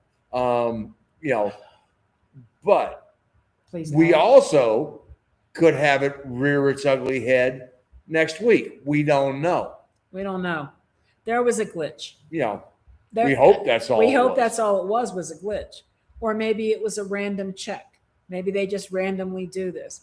But ultimately, I was being told in the end that I should not have been asked for an INE. That is if you are sending pesos, like you originally are sending pesos and from pesos. And I'm like, I'm sending pesos, but it originated As in US dollars. dollars. I'm like, I have a US funded account. So I don't know. He said, what you should not have had to produce an INE. 2 days later. I agree. I should not have had to produce an INE. I said, I will never have one unless I go sit for a citizenship exam. So, but ultimately, that is kind of what I found out. It's almost like they purposefully make it complicated. Who are you talking about? Wise? All of them. Oh, well, you know, just because someone's giving you the best exchange rate does not mean you're getting the best deal. It's going to depend on how much and what their fee is to provide that service for you, in addition to the exchange rate. These are all businesses. Yeah. They are not out there to do it out of the goodness of their heart. They're there to make money. So, you know, you have to sort of go, okay, how is this particular app making their money? So we're so far behind, and you are the friend. Hello, Tommy's friend Laura. Thanks for joining us tonight, and we're really glad to see that you're here. So thank you. When you renew, come on down to Querétaro, meet the tribe, and you know the tribe. Oh my gosh, we got a tribe. So today we paid cash deposit down on a condo leased in Riberas de Pilar. Tomorrow or Friday, we need to pay the first and last month and pet deposit. Our money is in our Schwab checking account. I know you are so happy to get that finally behind you. Yes, Riberas. All right, cool. I'm glad you found a place you like, though. Yeah. Jeez, I mean, that was stressful. So how should we pay? Okay. And your money is due tomorrow or Friday. I am afraid. God. I mean, my instant first says Wait, wise. stop. Do you have a PayPal account? Chances are you probably do. So here's my suggestion. Wise is going to have to, if you have a Wise account, this is good. But the thing with Wise is because you're going to be paying first month, last month, you're going to have a large sum. There's a really good chance, Jeff, that they're not going to release that money into your Wise account in order for you to make that payment until next week. Good point. I just know now. You know, when we pay rent, I just know now. Make sure the money's in there about 5 days before we need it. Isn't it amazing when you put larger sums in there, how much longer they want to sit on your money? Especially when I know the exact moment in time it got deducted from our Schwab account. I get that, Dumb. I'm just, oh yeah, let's sit on this a couple extra days because those couple extra days mean a couple extra days of earning interest. I mean, it's just. Yeah. I'm afraid, Jeff, that you may not have it fast enough. $100? Maybe you will, but you're talking about basically 2 months rent and a pet deposit. And that's a large enough amount that they are probably going to sit on it until next week. But if you have a PayPal account, you can use Zoom. And it will probably be pretty quick because that's what I ended up having to do when I wanted to pay my credit card that day that I was having this issue is I used Zoom because I already had an existing PayPal account. It was easier for me to sign up for it. They use the account that you have and just extend your services over to Zoom as well. So if you have a PayPal, I would consider using Zoom for this. I just think that there may be a delay, and then you may be waiting until next week to see that money if you use Wise right now. Yeah. I hope that helps. Moving it in. Okay. I'm not sure, but I think Lauren is doing the extension in Chapala, but she probably could do it in Querétaro. Yeah. Yeah. No, we don't bite. No. Maxwell will. No, he nips. We're trying to stop him. He's about to lose his baby teeth. And so right now, everything. I mean, he just wants to. He's a to puppy. gnaw. He's a puppy, and everything to him has to get tasted with his mouth. His mouth must chew on everything, and everything is more important than whatever else is going on at the moment. And the live 2 weeks ago, when we were done, there was blood that had been drawn from my arm because he had just nipped. And he's getting better about that because he's learned, oh, yeah, you nip daddy. Daddy grabs snout and goes, no biting. And he doesn't like that. And it's like, well, guess what? I don't like getting nipped at. So, as soon as you come this understanding, life is good. I will break him. Oh, he has no clue. He will lose that battle. We got 3 daughters that will attest to the fact that that's my tenacity. That's an immovable object when it is set in motion and there is a goal. Get out of the way. It's just frustrating me that it's taking longer than I'm used to. Let's just say that. It's been 20, almost 22 years since we had a puppy. And it's so, true, yeah. And so a lot of what we did with Bandit, we have forgotten. And so it's one of those that it's like, oh, here's a reminder. So, I mean, like this morning, I got up at 2 a.m. to go to the head, and he decided he was going to get up, and it was like, oh, here we go. Let's get dressed. We're going outside. Little puppies, they don't hold their bladder real long at night. It's just like a baby at night. And guys, God, do you know how hard it is to get up at 5:30 in the morning and you have to pee, but you can't? Because if you take that 3 minutes to go to the bathroom, 30 seconds for some of us, but chances are he's going to be up already and it would have already gone on the floor. Mm-hmm. So I literally have to get up out of bed, 5:30, throw on some clothes, come out here holding him. I can't let him down because if I let him down, he's probably going to pee. Get the keys, take him outside. I haven't even been to the bathroom yet. Now, it has worked pretty well on a few mornings where about 4 a.m. I'll wake up and then he'll be looking at me and bouncing around on top of the bed. And it's like, all right, dude, let me throw a pair of sweats on and my slippers and here we go. And holy crap, we go out and and so, he goes out at 4 and then we go back to bed and she gets up and he's like, yeah, whatever, but and it'll be nice. It'll be nice when the baby teeth come out and he's not gnawing as much. Frozen carrots don't seem to matter to him. Oh my God. And he makes a mess with them, but and he loves his pillow.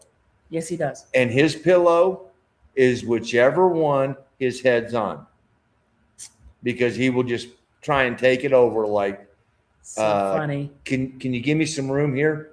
It's like, no, dude. Okay. This is a good question. Out of curiosity, what's the reason for having the new accounts in the first place? Well, initially we were trying to get bank accounts. And the idea of having a Mexican bank account was to start building up money in Mexico and maybe working toward possibly building up some credit in Mexico. But let's be honest, the interest rates on credit cards in Mexico is like insane. It should be illegal. It would be in the U.S. I mean, but it keeps people from getting in over their heads. If you pay it off every month, there is no interest. So I didn't know if possibly down the road somewhere we may have need for some kind of credit report on us, whether it be renting someplace, which could happen. I mean, I was actually asked this time when we renewed the lease on the contract if I had any credit accounts and to list them. So, it could come in handy in that way. Most of the time we just pay cash for things we need here, but there might be a time where we may need to have some kind of credit history. So I didn't think it was a bad idea. And I'm going to say the interest rate is obscene. Ooh. But the debit account has like 5.5%, 6.5% interest. And then they have savings boxes. And I could put 25,000 pesos in one savings box at 15% interest. Small amount, but nice interest rate. And then I can open other savings boxes somewhere between 7 and 8.5% interest. And I can keep building those up. So it's also a nice way to build up money. Mm-hmm. And Nu is working on getting their banking license or clearance in Mexico. They're trying to become an official bank. Yeah. So, I mean. So eventually we would have them as our bank. And it's not an instance where, okay, Nu is some fly-by-night company. No, they are one of the biggest banks in all of Brazil. They are huge in South America. Yeah.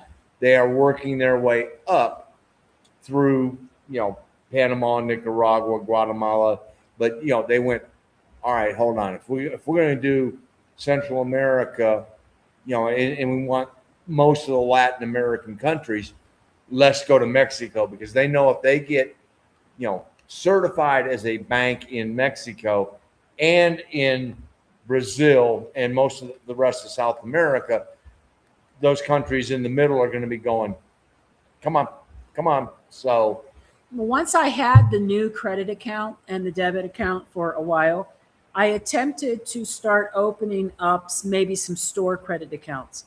But what I quickly found out is that store accounts, they want your INE card. Yep. They don't want a resident card.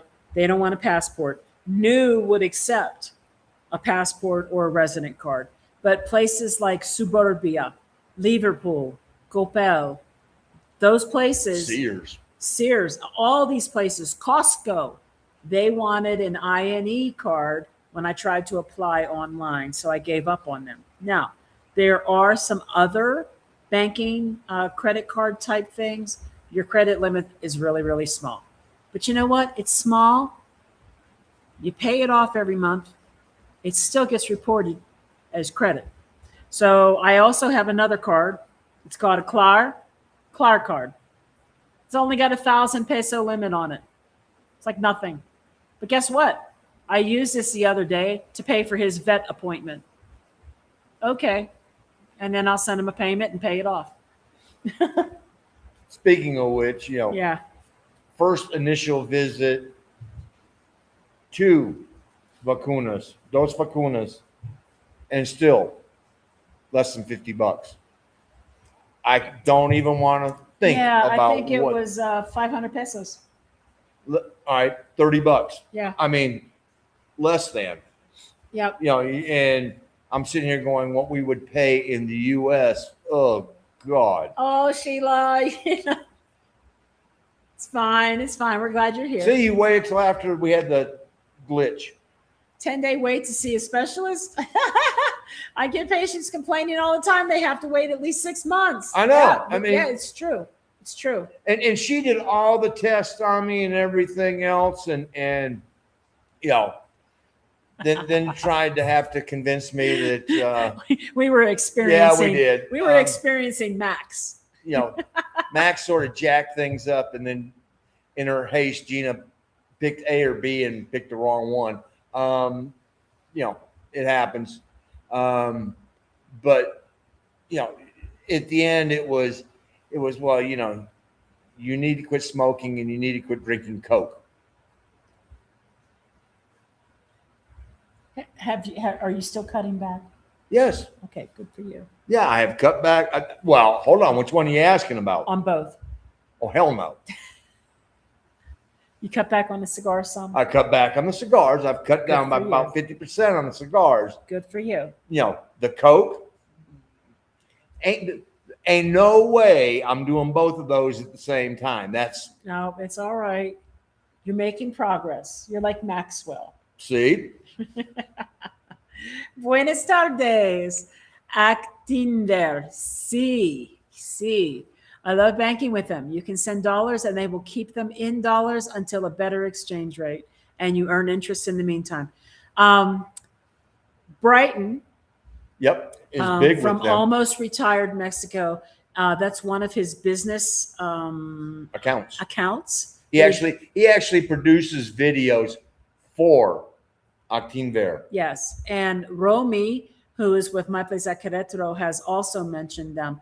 There was somebody, though, in comments on a post that we made about this whole Wise situation that absolutely hated Actinver. But, you know, yep. I think it's willing to try them. I can tell you this. They got to be easier to work with than Banamex or Inbursa. Well, you know, I will give Inbursa credit. They basically said no at the beginning. Banamex wasted 90 minutes going through all of this paperwork. And what was interesting is we went with Annie Vet and Arlene because, well, we needed the help with the Spanish.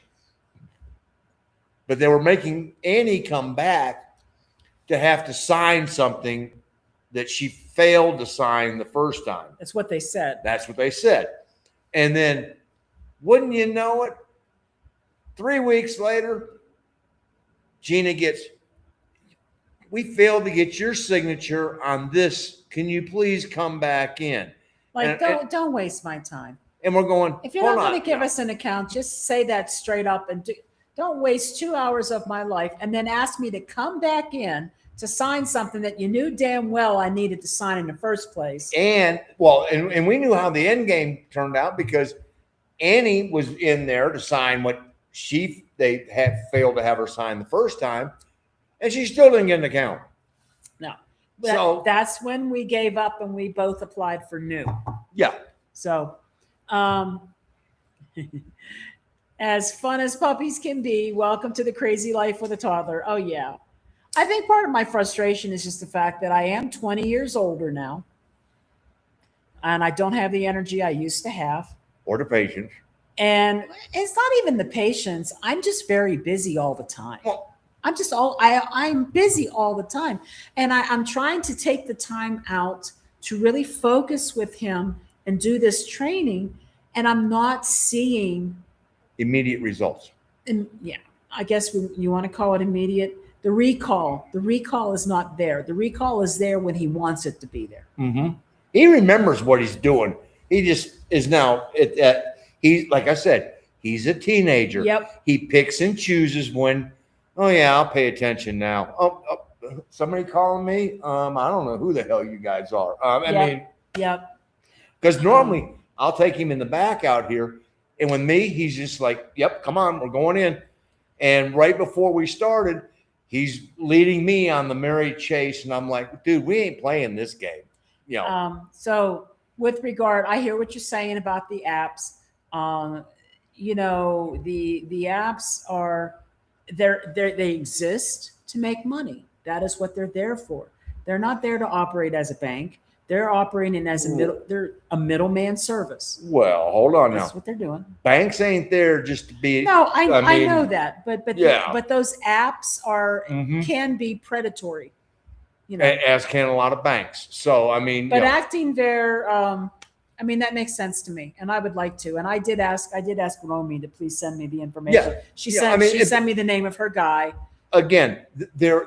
It's like any business that you're looking at. There are people who are there going, you know what? We're here to make an honest dollar, but to provide an honest service. Yeah. And there are those who are sitting over there going, we're going to make more than our fair share, and to hell with the customer. So, you know, finding that right one is the hard part, and that's the key. The truth of the matter is, I was pretty much very satisfied with everything with Wise up until what happened last week. Until that one curveball. And that one curveball hit me. And what really upset me is there was no urgency from anyone to figure out why. There was no escalation to an IT person. It was just people, it was just amateurs reading a script. And there was escalation. It just wasn't being escalated on their part. Right. She was getting escalated. The further and the more times it kept going to this is the same response. Max and I are sitting downstairs, and all of a sudden I hear, "Are you effing kidding me?" And I'm like, Max, good thing we're down here. I had a potty mouth that day. Yeah, I mean, it was like, yeah, okay. It was more stress than I wanted that day. And I don't stress like that here in Mexico. No, I know it's just, look, I am a person that if you are just honest with me up front, just say what you want to say, get it out in the air, in the open, tell me exactly what's going on. And be prepared that you're going to get exactly that in return. And guess what? It's done. It's over with. It's done. I'm not going to hold it against you. I respect a person who is honest. I don't have to like them, but I will respect them. If all you're going to do is blow smoke up my ass and talk in circles all day long, you're wasting my time. And what irks me more than having my time wasted? I ain't going down this road. I don't have enough hours in the day to do what I want to do now.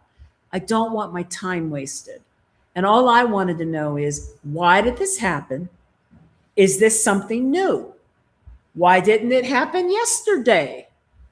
Can you answer any of these questions? And no, they couldn't, because they didn't. They just kept saying, well, you can send it. And the worst part is nobody gave her the, I don't know, but let me see if I can find out. My God, do you know how far that would have gone? I'm sorry, I don't know the answer to this. I'm going to see if I can find out. Hello? That's reasonable. That's reasonable. Anyway, we're done talking about that. You sure? I don't know. Okay. Let's move on. All right. I'm just checking. I am the balloon.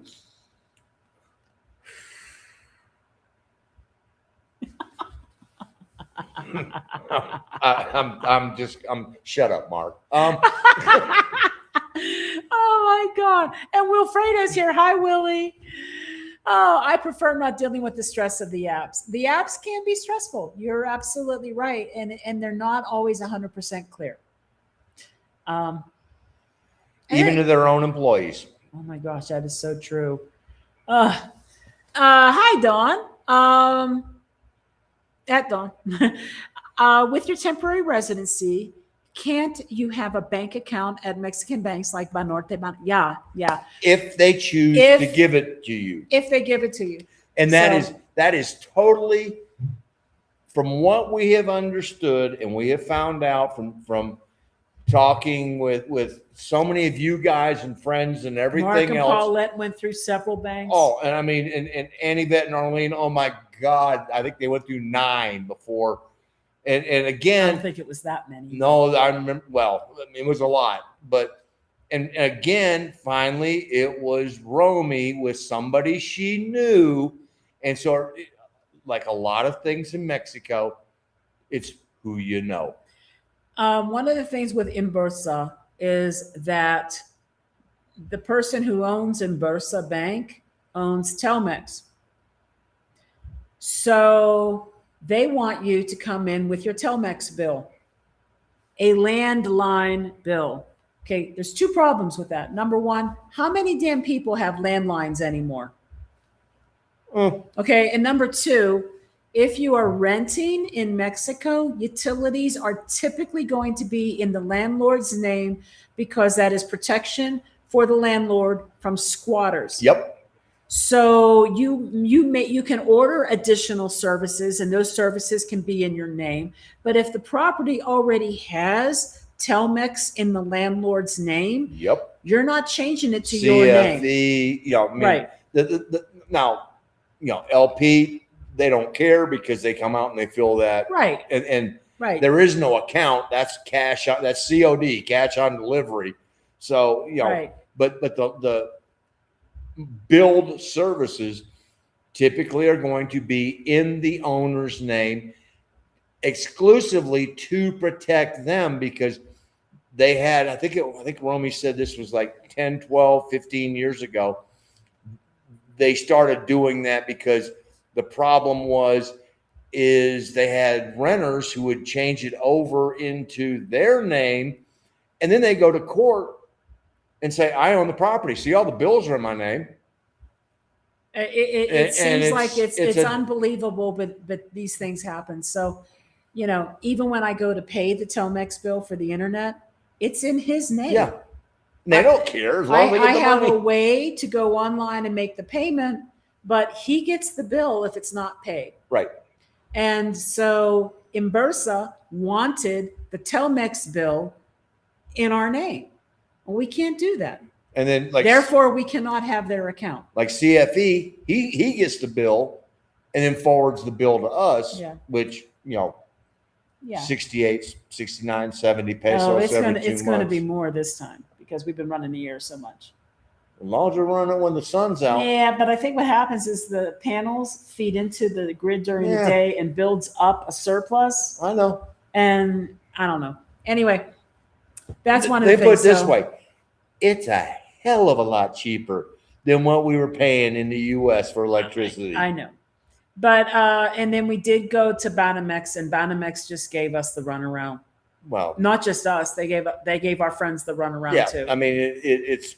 And it takes a lot of time because you go in there, you're taking in your residency documents. You might be taking in a bill, maybe the CFE bill, and it's probably not in your name because if you're renting, it's going to be in the owner's name. Then they want all of your information as far as what your bank statements, as far as what you're making a month and everything your else. income, and it was just really hard. So we decided to go with Nu because I'm able to deposit money into Nu. I'm just limited to 25,000 pesos until they become per month. If they become a certified bank here in Mexico, then we're already hopefully on the end. But I will say this: I've already made 1,000 pesos interest on my savings box, so that's pretty cool. So if Nu becomes a bank, then we will have them as our bank. They've been really good with us. So we're sort of hoping that's the game and that we're on the inside. So it seems like everything financial is kind of nuts. Found out that if you get a replacement card issued by U.S. Bank, Mexico won't let the card be sent into Mexico. Nope, not true. You just got your replacement card. My replacement card's on its way. So what we do, is because we have a mail forwarding service, we conveniently leave the PMB box number off of the addresses with all the banks and credit card companies. So Charles Schwab and Capital One and all these other cards, they don't have the box number. They just have the address. And Traveling Mailbox finds us. It takes them an extra day. I know they probably think it's a pain in the ass, but they do find us. So what happens is just to verify that that's what it is that we got, I ask them to open and scan it. If I see it's a card, I tell them to forward it to us. What used to happen is it would just come by DHL or FedEx and there was no issue, blah, blah, blah. Now what happens is the aduana opens it up, looks at it, and then tapes it back up. And I know this because when they use their own tape. They use their own tape. SAT tape. They use SAT tape. Yeah. So I know it's been opened and inspected by customs. So they're just looking to see what's in the package. They don't take the card. They don't bother with it. And we've gotten 2 Charles Schwab cards. No, we've only gotten one Charles Schwab. The second, the other one's coming. Still, because the other one's coming. Amazingly enough, we had one Charles Schwab account with 2 addresses. Don't you smack me with that thing. And because she got an email, we're sending your card out. I got an email, we're sending your card out. And her card arrives in South Dakota. Mine's MIA. Yeah, I even waited a week. And she waited a week and finally went, no, I'll send the card. And so I called and was like, okay, I got an email on this date saying you guys sent the card. I haven't gotten it. And so they read the address off, and I'm like, oh my God. I haven't lived there in over 4 years. You guys got my wife's card to the right address. It's the same account. But not mine. It's a joint account, and they sent his card to our old U.S. address. And so they were like, oh, we're sorry. At no charge, we will second day air your replacement card out. Now, of course, that means we have to cancel the card that I have now, which rendered it useless, which, okay, big deal. If we need money, we just use her card. And so, finally it showed up and it's on its way down here. We got, I just got 2 credit cards. One of my credit cards came, and then we got 2 new Capital Ones coming. 2. Yeah. I mean, look, they send the cards, but the aduana is going to open it up and inspect the package. But no, we have not had any issues getting them here. I'm referring to a Mexican bank account for all your transactions. Yeah. I mean, if we had a Mexican bank account, that's the problem. We couldn't get one. We tried to. It takes a lot of time to go in when they're open, sit there for an hour doing the paperwork, proving who you are. And a lot of times we don't get approved. So, except we wouldn't be doing your direct deposit to a Mexican bank account. No. That's no, we would be sending money to the Mexican bank account. I get direct deposit to Charles Schwab. He gets his Social Security direct deposit to Charles Schwab. So we would still keep a Schwab account, but we transfer money down. And my idea, I was using Wise as the mediary. I would send the money from Schwab to Wise. When the exchange rate was good, I would do the exchange. And then from Wise, I would send it over to Nu, because Nu is offering really good interest rates on our balances. And it's not like Schwab doesn't know where we're at. I mean, let's be for real. I don't think we made they see all of our ATMs. I don't think we made an ATM withdrawal in the U.S. in 3 almost 4 years.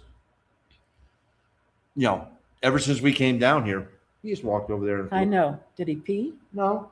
He's acting kind of weird. Yeah, he just he walked into his crate. All right. Hey, Ola from Kentucky. Hola, Shannon. And you guys are going to have to explain all this stuff to me in person, because I still don't get it. I know for banking in the U.S., you have a brick and mortar address. No. Well, Tom, for a while in the U.S., I had an account with one of the very first internet-only banks. It was NetBank. Yeah, I remember that. And NetBank was great. If you didn't have direct deposit, though, you would have to mail your checks to them, and it would take a few days for them to get deposited to your account. But I love NetBank because they paid interest and they charged like virtually no fees for anything. And they were so much cheaper than using a brick and mortar bank for a long time. So the only thing I have here that's even close to a bank is my new debit card. And it's technically not really a bank because they're not a bank yet. And they limit how much I can put on it each month. I can have above 25,000 pesos on it, but I can only add 25,000 pesos per month until they become a bank. But the interest on that amount is probably 3 times, at least 2 times, maybe 3 times more than what I make with Schwab. And like I said, I have savings boxes. I can put various amounts into each of these savings boxes. And one of them right now is earning somewhere between 13 and 15%.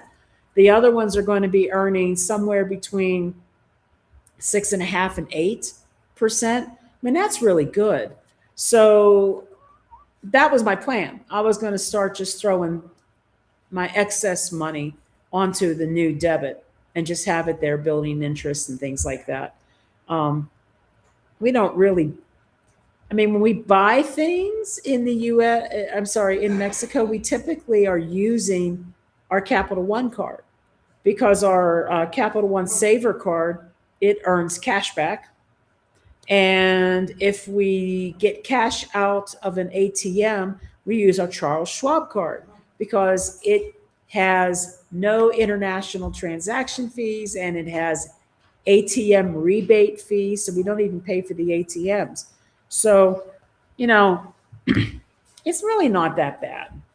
I'm not one of those ones that likes to do the tap and pay thing.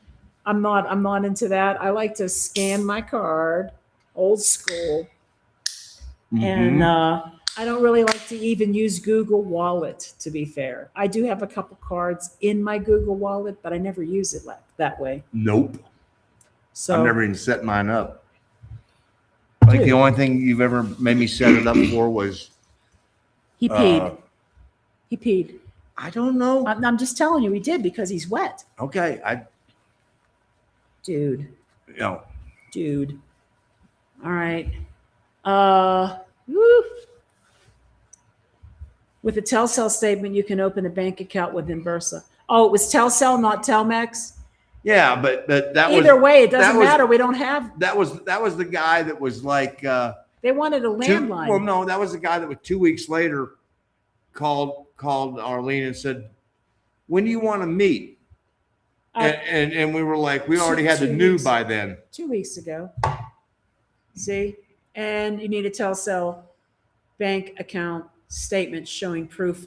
Yeah, we don't have that stuff. We don't have that stuff, and we're not going to. First of all, I've got a Telcel mobile phone, but I don't have a Telcel landline. So, and my Telcel mobile phone is the kind they give to residents. And because here was another benefit of having a new card. When I would pay for my Telcel mobile SIM card, I could only pay for 30 days at a time. Not a month, 30 days. 30 days. They would not let me take it. They would advertise to me 6 months, 12 months, but they wouldn't let me pay for them. I could only pay for 30 days at a time until I got my new card. No, until you couldn't. And then you had to switch to a different form of payment. Yeah. I had to use Claro Pay after a while. They even stopped taking my credit cards, and I had to switch to Claro Pay to make a payment on my Telcel account. Well, once I got the new card, I was able to pay for a whole year in advance. So, ding. Yeah.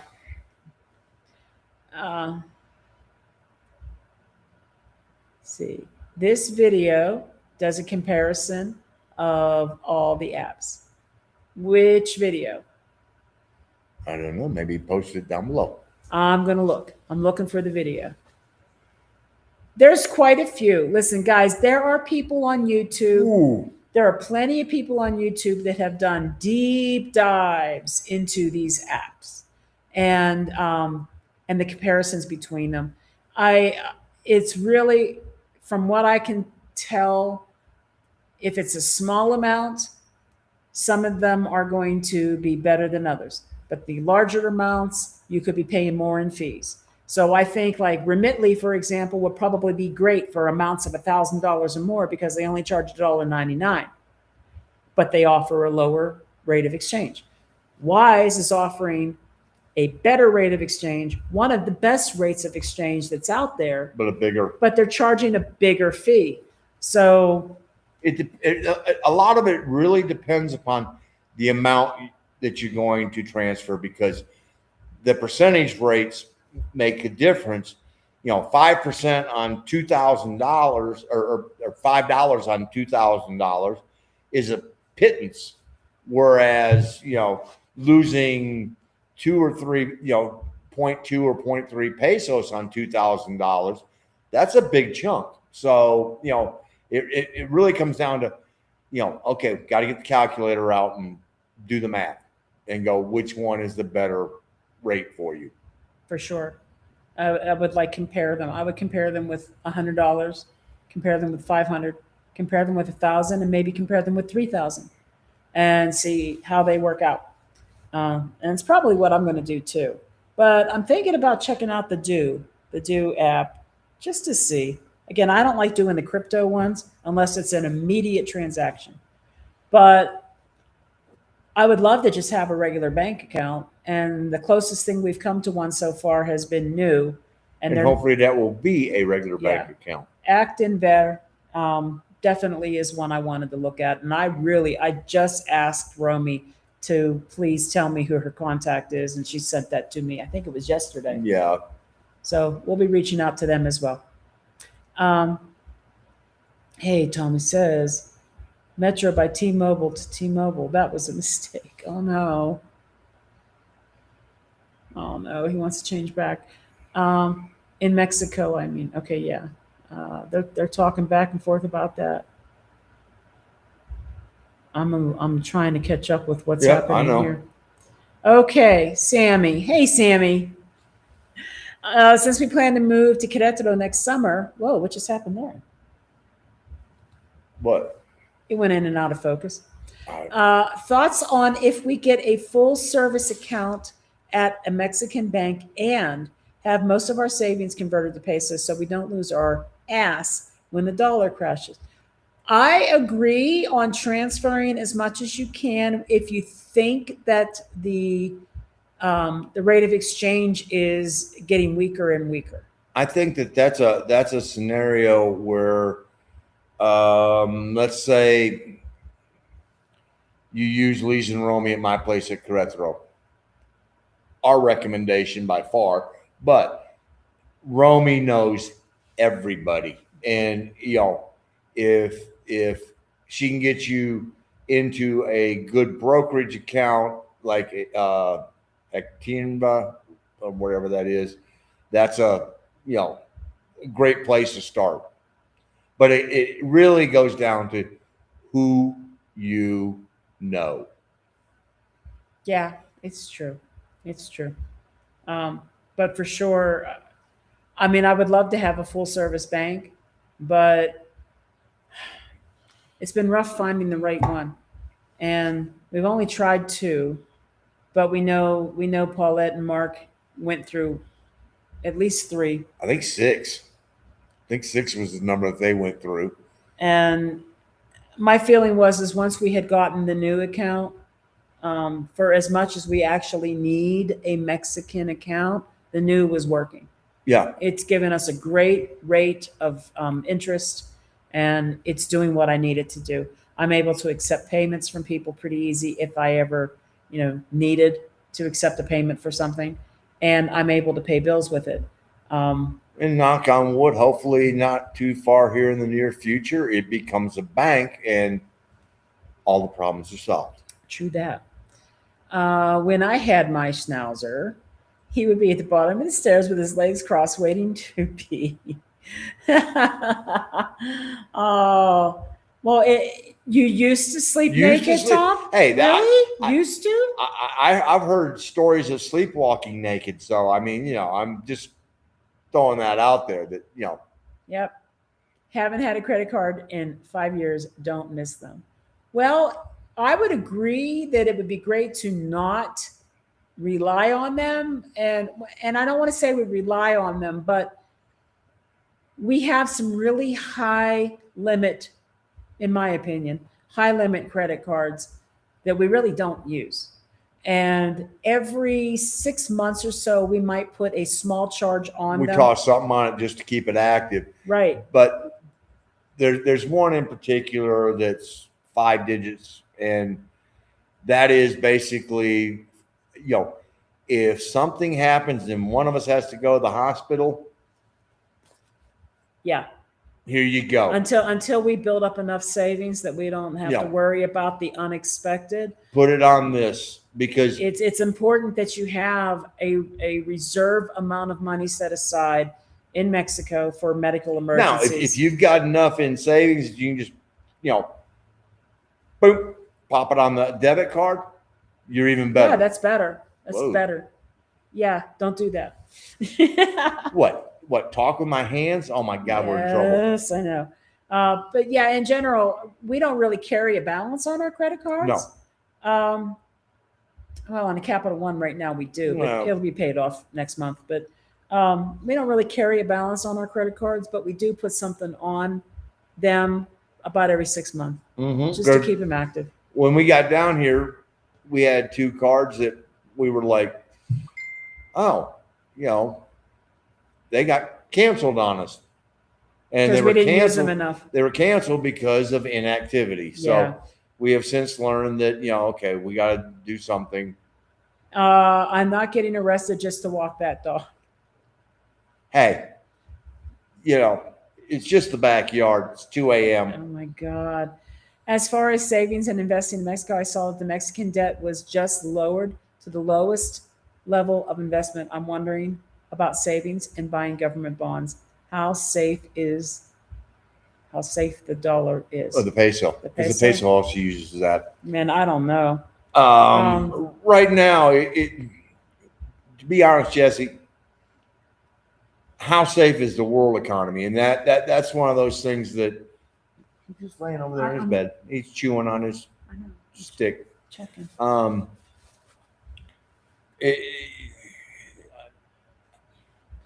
There are so many goofy things going on that are skewing the world money market, and it's an interesting dilemma as to where and what the future is going to hold, because I don't know if any of us have a sure answer.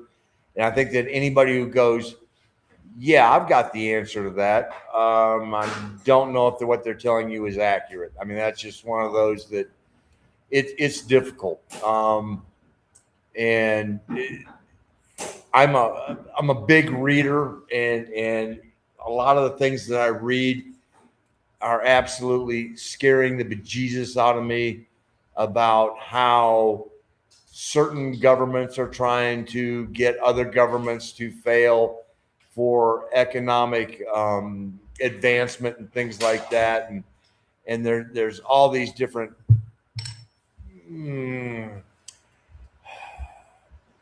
irons in the fire to say that have their own particular agendas. So, where it ends up, that's a good question. I didn't see anything, but okay, I don't know. I just didn't want to see while I was up. I let him outside. Oops. Alexander Blanca.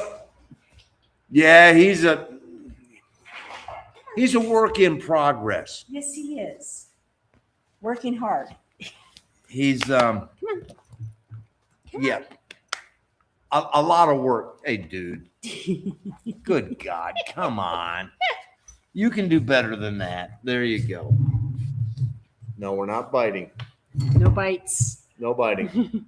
What is going on with my mouse? Oh, goodness. I cannot. I'm going to snap it shut. We ain't guys, as a Mexican-born citizen, I prefer that credit cards have high interest rates so that we don't get into debt like Americans do in the U.S. 100%. That is so true. That is such a valid statement, and it makes all the sense in the world, because you look at it and you go, I ain't falling into that trap. So no, that makes perfect sense. And you don't find that people are suddenly finding themselves, equivalent of 1 year's salary in debt just on credit cards. And you're going, no, how big a shovel do you need to dig that hole? That's right. Now, I pay the balances off every month. Of course, if you think about it, people in the U.S. have got absolutely the worst role models, because the federal government, just spends money like it's going out of style, and it's money that they don't have. And that's just one of my pet peeves of going, Okay, folks, moving on. We're not talking politics tonight. I'm not talking politics. I'm talking just. Hi, team. Staying cool. It's 108 in Vegas. Oh, my goodness, no. Oh, go Vikings. Yes, I know. Go Vikings. No, that's Vegas Golden Knights. Oh, whatever. Same thing. We're not biting. That other team. That we're playing. Oh. I will snatch you shut. Oh, Lord. What? $900 nosebleed seats? Oh, I mean, it's the finals. I mean. Yeah. Can you give me the Felix? Here, hold on. I will let you know here. Dude, that was a graceful landing. I know. Ka-thunk. Felix. Bum, bum, bum, bum. How about if I find it first? Felix. Okay, business account for Felix. Hold on, let's do it like this. Captioning, new. All right. Felix. And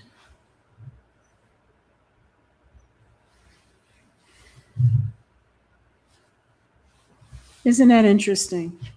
What? It's a U.S. number. That surprised me. Where's the one plus? That's not a plus. What the heck key is the plus? Because I can't see. Right here. One plus. That's just funny. I wasn't expecting that. +1. Oh, well, thanks. Thanks for that. You know how hard it is to type like this? No, because I don't try it. 669. And I can't see because I got my readers on and I'm looking. 3549. All right. I think I got that. Add. I'm going to post it on here. This is their WhatsApp. And right, let me make sure. 669-333-3549. That is correct. Okay. So what initiated that conversation?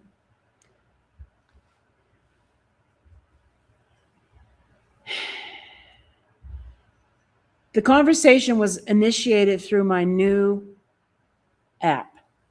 I wanted to pay my bill, and Nu said, hey, did you know you can use Felix and send this message to Felix? And so the message basically says, of course, in Spanish, I want to send money to me. And they gave me the new account ID. But I would look online at Felix's website because they definitely work with more than just Nu. And it's a pretty easy way to send money. It just works in a different manner than what I am used to working with Difference app. Not always wrong. Yeah, I mean, and rather it being an app, it was working through WhatsApp and following links and things, and it worked great. And I was willing to try it, and I would use it again. But just remember that their first-time customer rate of exchange is going to be very, very, very nice. A lot of them do that. It's enticing. Mm-hmm. Okay. Where do you go now? He's back here. Oh, he's back in his crate. Okay, good. All right, going back to the chat. All right. I enjoy watching your show. You're a great couple. Thank you. Muchas gracias. How do you deal with Mexican income taxes? Are you required to file there? Boy, I went down this rabbit hole last month because the filing date in Mexico. And thank you, Minnie to Raleigh, for sending some very valuable information. We appreciated that. Yeah. I mean, he shared some great links that outline things, but yeah. So I even contacted Romy and Lee's with my place at Querétaro because they know everybody, and I said, listen, the Mexican final date for filing your taxes is approaching, and it sounds like I may be considered a tax resident. I need to know if I am. And if I am, I want to file my taxes. I'm also under the impression that even if I don't owe any taxes, I'm still legally required to file. So I said, I haven't done this since we've been here. I need to know, do I need to do this? And both of them were reaching out to their accountants. And we want to make sure that, that we were doing it right. Because first of all, we want to do it because that's the right thing to do. Second of all, we're on here. And so we have a public profile, and we want to make sure that what we do is to the letter of the law, because we want to be gracious guests here in this lovely country. And so we wanted, we're like doing our due diligence, going, okay, what is it that's required for us to make sure that we're doing the right thing, and what is the right thing? So what we do know for sure is that Social Security from the United States does not count toward your tax status in Mexico. However, I do earn money.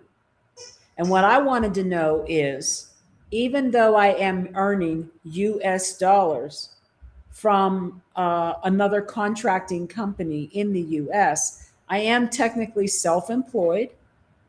I'm not earning from a US company per se. I'm earning as a subcontractor. So I am self-employed. I don't pay any taxes aside from what I'm required to pay in the US, which is basically self-employment tax. I got to go on to the IRS government site in the US every quarter, and I have to pay a lump sum, pretty large amount of money in taxes. And that's a requirement that's my obligation to the United States. I'm like, but it still sounds like if I am in this country for more than, I think it was 330 days or something like that. It's 300 and some odd, whatever. Yeah. Then we're considered tax residents. Okay. Do I owe taxes? And if I do, I want to pay them. And the only answer we could actually get that seemed like it was something we could trust was the CPAs, or not CPAs, I guess just accountants. Well, would it be a CPA? The equivalent of a CPA.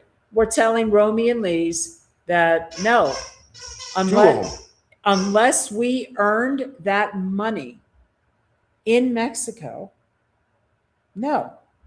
From Mexican companies. In Mexico, yeah. Right. And the answer is no. I earn it in the US and it is deposited into a US account. And I pay taxes on that in the US. And because of whatever that agreement is between Mexico and the US, I don't have to pay double that tax by paying it in Mexico. I tried. I wanted to be sure. I wanted to make sure that if I'm supposed to be paying taxes, that I am. Hey, but apparently I do not have to.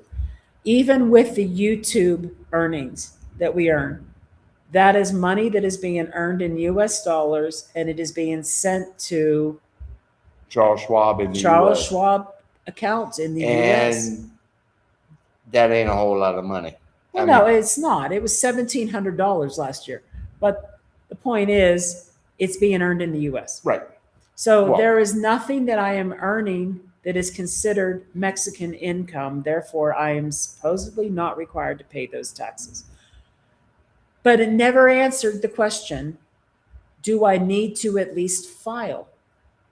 Well, I think in one of the responses we got from Lisa's CPA in Mexico City, or equivalent of a CPA, was that no, there's no point in even bothering to file because you don't have any liability. So that was the answer we got, and based on the fact that we got it from two separate accountants here in Mexico, Now here's a new one. I'm earning interest on our new account. that could be a different. That might be a different story. That could be a different kettle of fish. Yeah, because I mean, so far in that little savings box that I've got, That is money that is being earned here in Mexico. yeah, so I probably would have to pay taxes on that. I'm not letting it go. I'm definitely pursuing it and trying to make sure that if we have tax obligations, that they're paid, Yes. for sure, because it's the right thing to do. But if you have Mexican income, yes, you are required to file. And you're considered a tax resident if you live in Mexico for more than 300 and some days. I forget the exact number. But if you're here more than whatever that number is in days, you are a tax resident. And if you have Mexican income, you are required to pay taxes on it. We just haven't reached that point yet.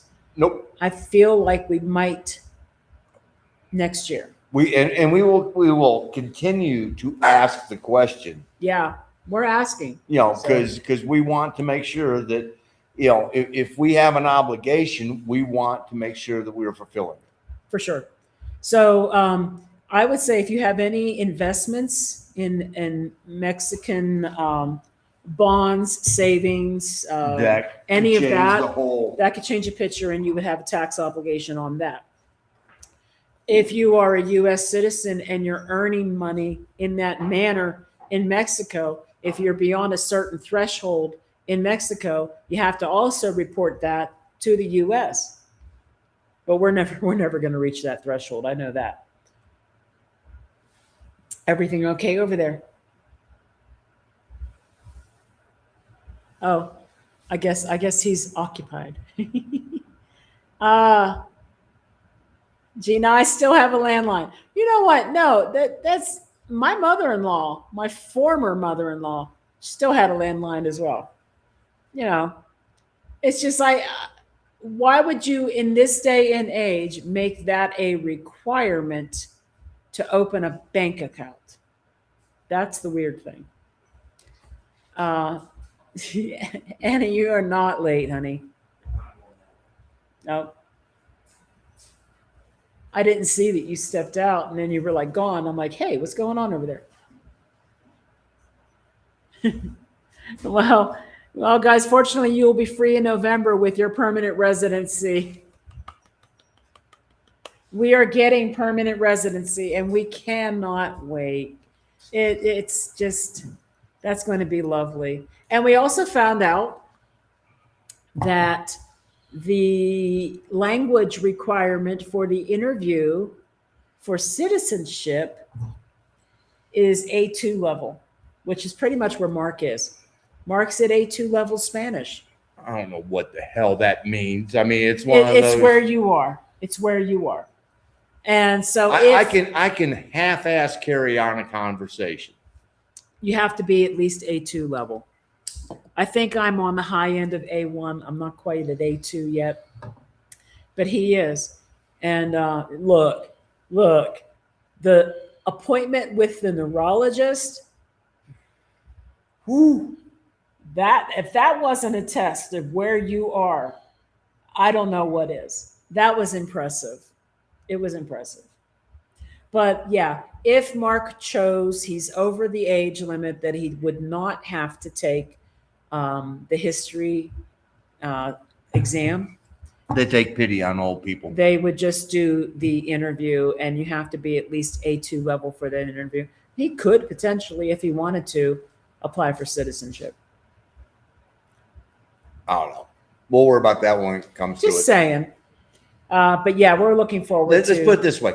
I would need to feel a lot more confident because I would probably freeze. It'd be like having a conversation with a cop. Well, couldn't I be there with you? I'm not talking about. You're not the one that makes me freeze. It's talking to someone in authority. I know. Especially when they have a gun. Then it's like I'm talking about the cops when we get pulled. I forget the words and 500 feet down the road, it's like, duh. Yeah, I know what that's like. Freezing. Hey, buenas tardes. Nice to have you here tonight. Hey, Alfredo. Santander. Now, okay, so we have not been to Santander yet. But, again, every time we go to one of these banks, we have to take time out in the middle of the day, go down there, wait. We're counting on at least an hour. Oh. When we went to Banamex, it was 90 minutes to 2 hours, and that doesn't even include the travel to get there. And so you're taking a huge chunk of time out of your day to visit this bank to apply again for an account. But we have not tried to go to Santander yet. And again, I haven't been chomping at the bit to go because I've got this new account and it does everything I need it to do for as much as I really need the account. I can make payments with it. I can receive deposits with it. I'm just limited. I'm limited to 25,000 pesos per month. That's all. Sorry, I had to feed the beast. Feed the beast. Wow. We had the same issue with several banks until someone recommended a friend at Scotiabank. See, there's always somebody who knows somebody at a bank. It's like in Bursa. Arlene knew a person in Bursa, and he wasn't there the day we went down there. And then he called 2 weeks later, called Arlene and said, "You ready to open the bank account?" Yeah, we were ready 2 weeks ago. We were ready 2 weeks ago, dude. Yeah. So, but it really is when it comes to being in that gray area, having that one person that gets you from the gray area into the black area, and you're like, okay, we're good now. Yeah. I mean, I realistically have a Charles Schwab account. Nobody writes checks anymore. So we don't need that. We just need a way to move money back and forth. And an ATM card, and we're golden. Yeah. Yeah. Yeah. So everything's been working out okay so far using the Charles Schwab, because we get no ATM fees on that. Well, you get the ATM fees, you just get them reimbursed at the end of the month. So, the Capital One card, there's no foreign transaction fees, and it's earning cash back. And most of the time it gets paid off every single month. So it's not like we're paying interest on that. Mm-hmm. We're earning miles with the other Capital One card. Well, and then, American Airlines, the last time we flew home was like, well, if you open an American Airlines account, we'll give you 80,000 free miles. Yeah. Okay. And they were like, well, you got to spend this amount of money in the first 3 months. Well, we knew we were going to buy a fridge. So it was like, well, gee, let's just wait till the American Airlines card gets here. We'll go buy the fridge. We pay it off. There's 80,000 free miles. Yeah. And then we turned around, and the next big thing we had was the one big holiday for My Morning Jack at Riviera Maya, and we were literally riding down the road as she's on the phone with them, picking up Max, coming back from Mexico City, and I'm reaching in my wallet, pulling out the, American Airlines card, going, here, if we're going to pay for it, let's get the air miles. So, boom. Yeah, air miles. We like the air miles.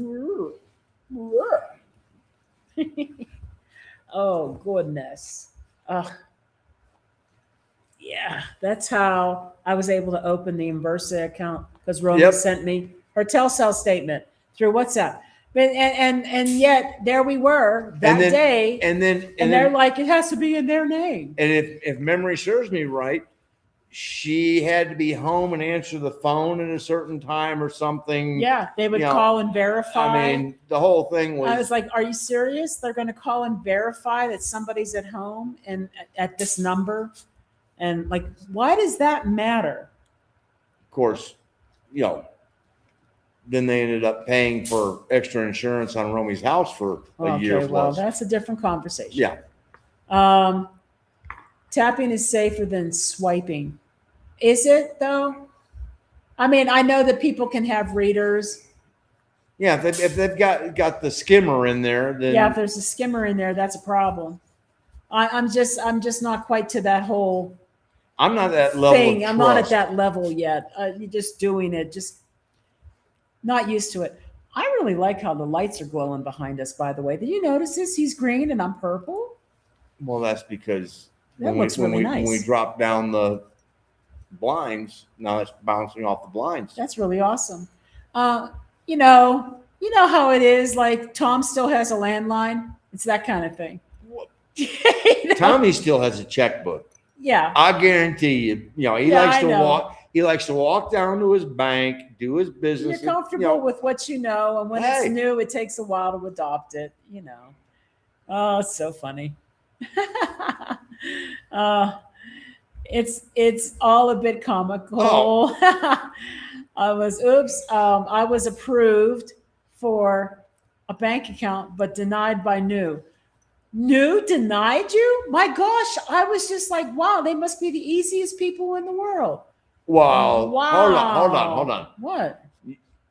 There were a lot of expletives going out when you were trying to scan your ID. That's just it. The ID verification process was extremely painful. But once I got through it, like they didn't want any bit of glare on my ID card at all. And I'm like, it's plastic. It's shiny plastic. How do I keep any glare off this card?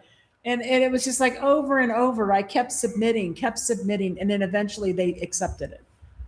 But that was the only hard thing, was the verification of who I was. Dude, we're not biting. Yep. Okay. Did your Capital One change to Discover? Ours did, and now it works in less places. We have heard this. It has not happened yet. Well, you know what? We're going to find out real fast, because we got 2 new Capital Ones coming as replacements, because we opened this account shortly before we came to Mexico because of the whole no foreign transaction fees. And so we've really used this card a lot here in Mexico. Yeah. And it'll be interesting to see in about 3 weeks, give or take, do they show up as Discover cards? Or do they show up as, I think they're MasterCards now? They're MasterCards right now. I don't know what's going to happen. We have 2 Capital Ones. One of them is a Capital One Saver card, and one of them is a Venture card. The Saver card gets a lot of cash back. The Venture card gets miles. And the only time we really use the Venture card for the most part is when we are booking airlines or something like that, some kind of travel, maybe hotel stays. The other one, the Saver card, it gets used a lot. It's used for just about everything. Groceries, restaurants, you name it.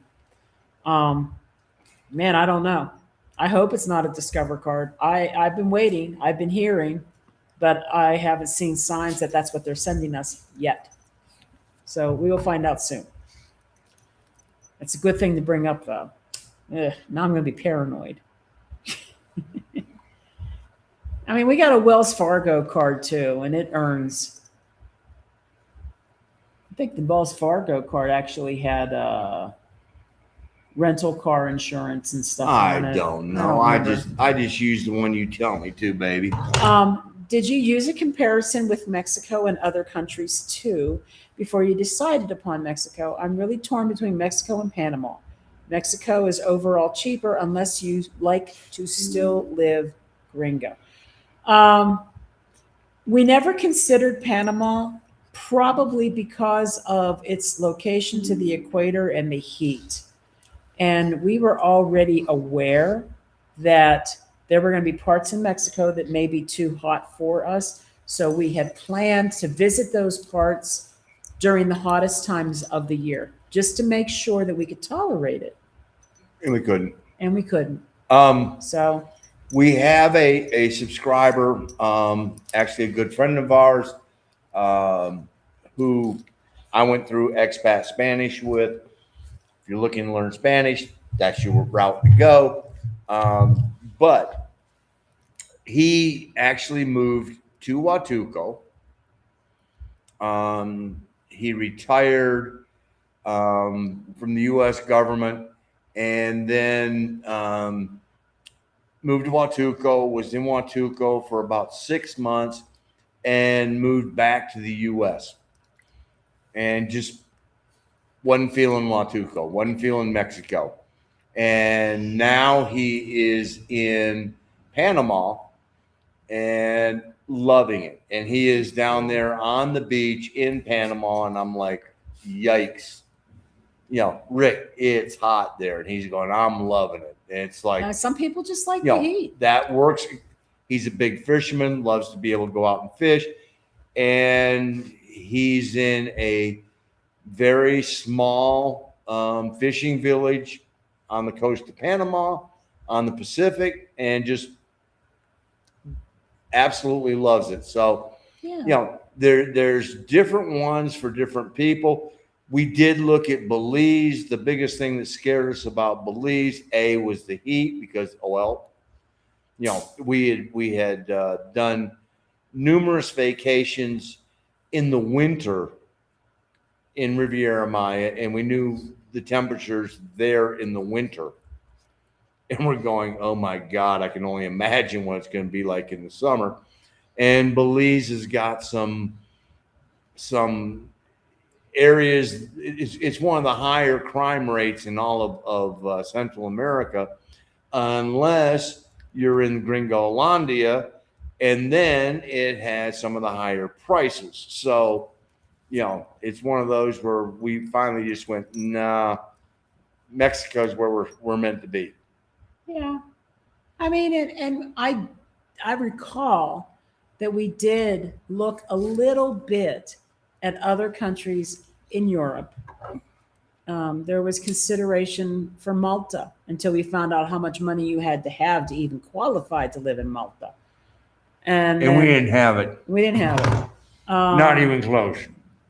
I had long range plans to get my Italian citizenship at the time when I qualified. So I even looked in places in Italy just to look. I even looked a little bit in France, which I didn't tell him. And I got no problem with, I've been to France. Yeah. And I got no problem, as long as it is not Paris. No, I know. But Paris just suffers from the big city It's big issue. city. And so I did look throughout some European locations, and ultimately Mexico won because it's so close to the U.S. If we had to travel back home for anything, it was an easy flight home. Hey. Right? You agree? He agrees. Since we mentioned it, we want to talk a little bit about expat Spanish. If you do sign up for it, you get a little bit of a discount, 10% off, using our code GringosRUs10, GRU10. And I'm mentioning them right now also because they are a sponsor of Mextranjero 2027 in San Luis Potosí. And if you are interested in meeting up with a bunch of YouTubers who do content about living responsibly as foreigners in Mexico. Keyword there being responsibly. Yeah. We get together, and it's gotten a little bit bigger each time we've done. Well, we've done it twice now. It's really grown to the point that we feel like it's going to continue to get a little bit bigger each year. No, it went from, hey, let's have a party to an event. Yeah. I mean, because when we first came up with the idea of meeting with Ernie and some subscribers there in, San Miguel de Allende, it was really off the cuff. Let's just all get together, have a good time, boom, boom, boom. And we put together a small little itinerary that just totally got blown by the wayside of, whatever. And then KJ and Craig graciously decided that they would host it, for 2026 there in Ajijic. And they took a party and then they made it an event. They, we put a skeleton together and they put all the flesh and bones on it and really made it something special. They're the ones that came up with the name Extranjero, and they did a phenomenal job. And I know that Mark and Paulette there in San Luis Potosi are really going to be doing a great job as well. And we are really looking forward, to getting together next year. And so, if you got the time, come on down and see us. It's going to be the last weekend in February. And if you've never been to San Luis Potosi, it's something to see. It really is. It's a beautiful city.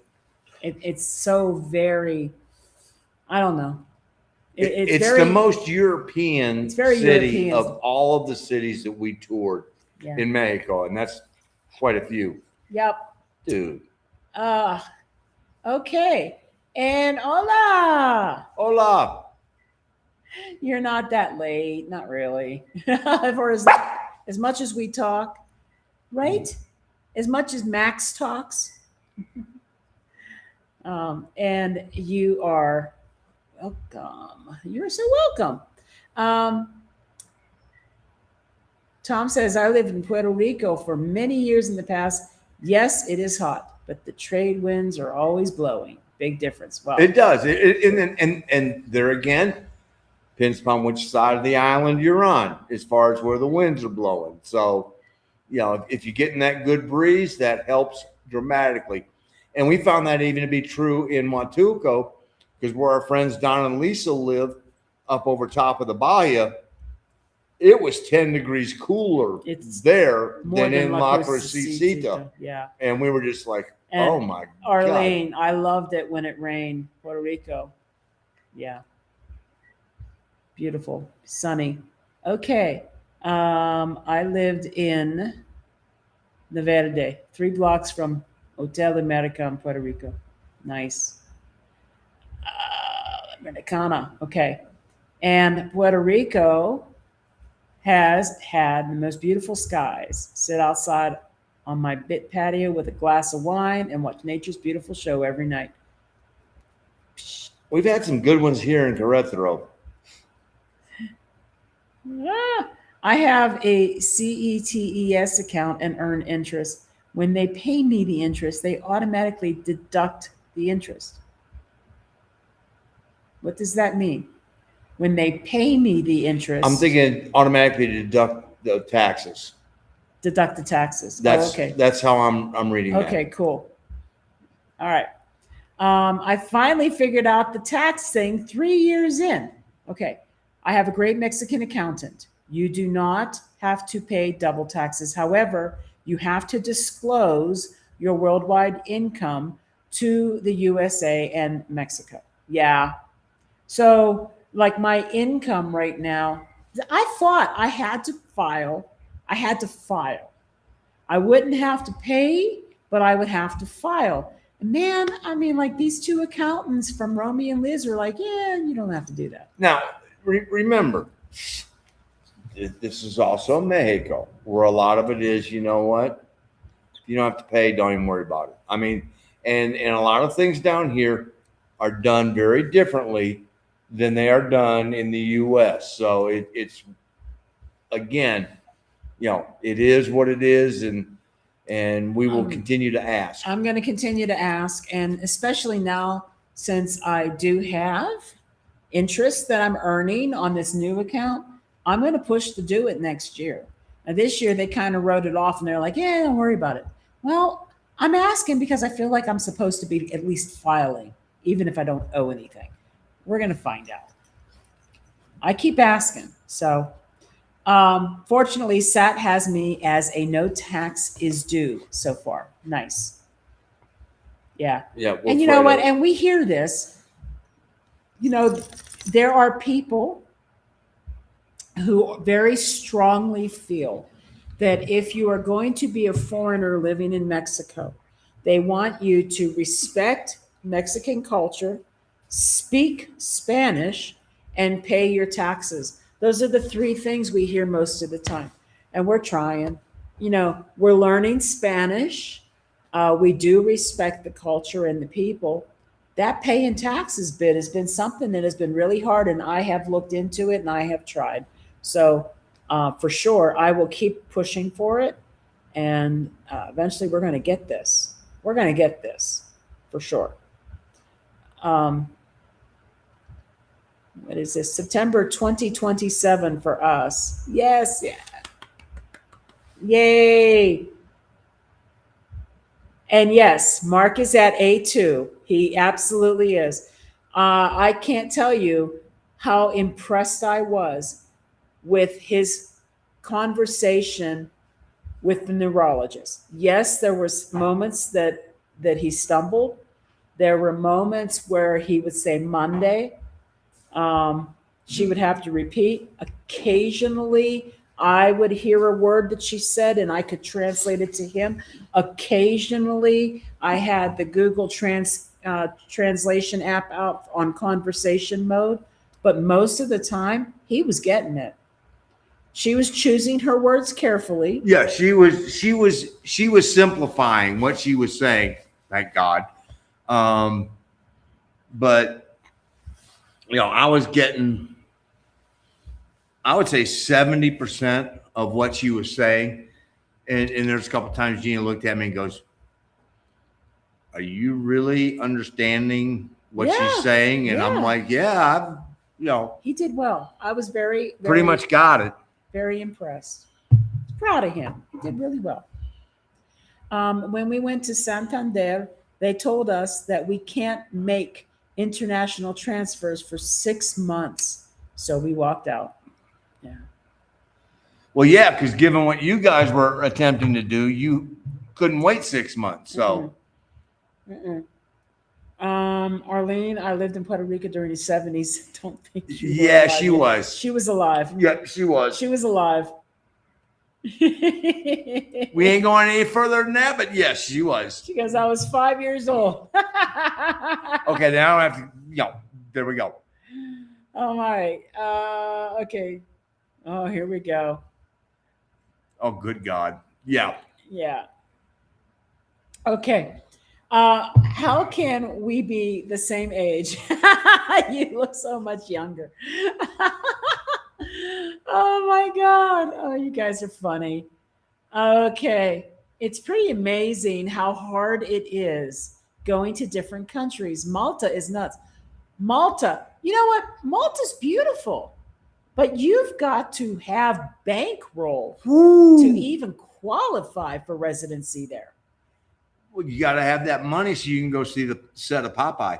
I want to go see the set of Popeye. I mean, because he's large. one of the I mean that whole, you know, the movie was not that good, but the casting was brilliant. The casting was good.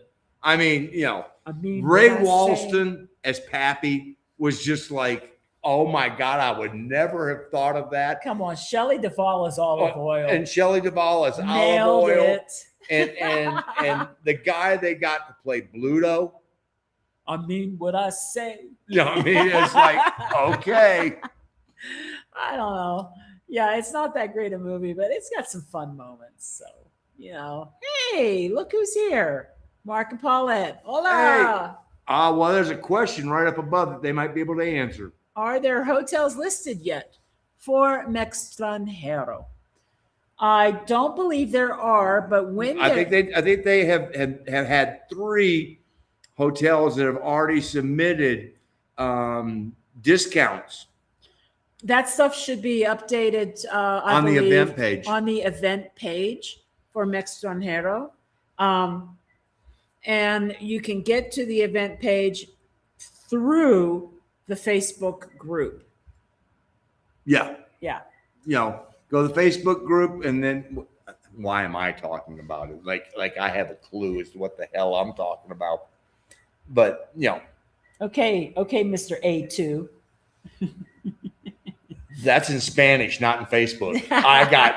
I speak infant in Facebook. I got no clue. Yeah, but I don't know that this was posted in the group. I'm not sure. I'm sorry. But I will say this. Mark and Paulette met with the tourism people. Oh my God. Wow, what a turnout. Yes. There were a lot of people at that meeting. That was just so impressive. San Luis Potosí is anxious to show all of you what it has to offer. And I can tell you, we've been there twice. Annie, Vet, and Arlene have been there twice. There's a reason it was our number 2 choice. Yeah, and it wasn't that far behind number 1. Right. There is a whole lot to love about San Luis Potosí, and that Centro area. If I had to say between Querétaro and San Luis Potosí, probably San Luis Potosí has the better central area than Querétaro. I don't think either one's better than the other. They're very different. They're very. San Luis Potosí is expansive with really wide jardines and plazas and lots of pedestrian only walkways and wide sidewalks. And it also has an interesting dichotomy of old and new. Yeah. They're in the same block. You will see, very, very old right next to a totally new facade of a shop, and you just be like, okay. And a lot of the buildings have a very European appearance to them. Very. Then when you get to Querétaro, the difference there is that there's several jardines, but they're meandering. Like you'll be in one jardine, it's a little bit smaller, and then you'll walk this way and this way and this way. You'll wiggle your way down. And about 2 to 3 blocks later, you're in another jardine. And there's several of them. And there's pedestrian pathways as well. But it's just a different type of centro. And it's the buildings are much older looking, more colonial. And I think the biggest difference is SLP is on one level. That's true. It is flat. I mean, you sit there and go, at this altitude, it is so walkable. And Querétaro is up and down and up and down. And it's just is what it is. Yeah. I mean, I like them both. We like them both. Mm-hmm. Either one of them could have been our landing spot, to be fair. And we wouldn't have been wrong in either way. No. Capital Bank, previously Intercom, is very easy to get a bank account at. Only had issues for a while when it was Intercom. Okay. I see that with Remitly, you can now again send to Capital. They have SPEI, which is the bomb. The SPEI that's what I really look for, because anything with a SWIFT number that you got to do, that takes a lot longer to get the money transferred. Thank you, though. Thank you for that information. Capital Bank. Do retirees have to disclose their income to Mexico? Pensions, 401k, Social Security. Tom, Social Security, no. We know for sure Social Security does not have to be reported. It originates and it's paid in the U.S. I can't tell you about pensions and 401k, but my assumption is it's originating in the U.S. And if it's like let's just say you have a Schwab account and you go, you know what, it's being paid into Schwab, then it's U.S. to U.S. Yeah. Then you're almost in the same boat. Now, if I you got to quit doing that. Yeah, what are you doing? Tom's going to think he's had too much wine. So if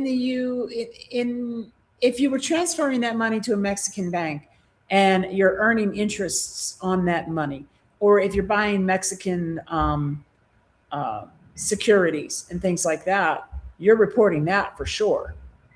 For sure. So, yeah, because that's money made in Mexico. Yeah. Yeah.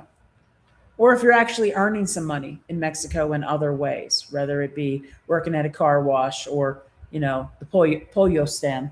Well, and with Tommy, his midnight walks, people may tip him. Oh, true. Yeah. He's bringing sexy back.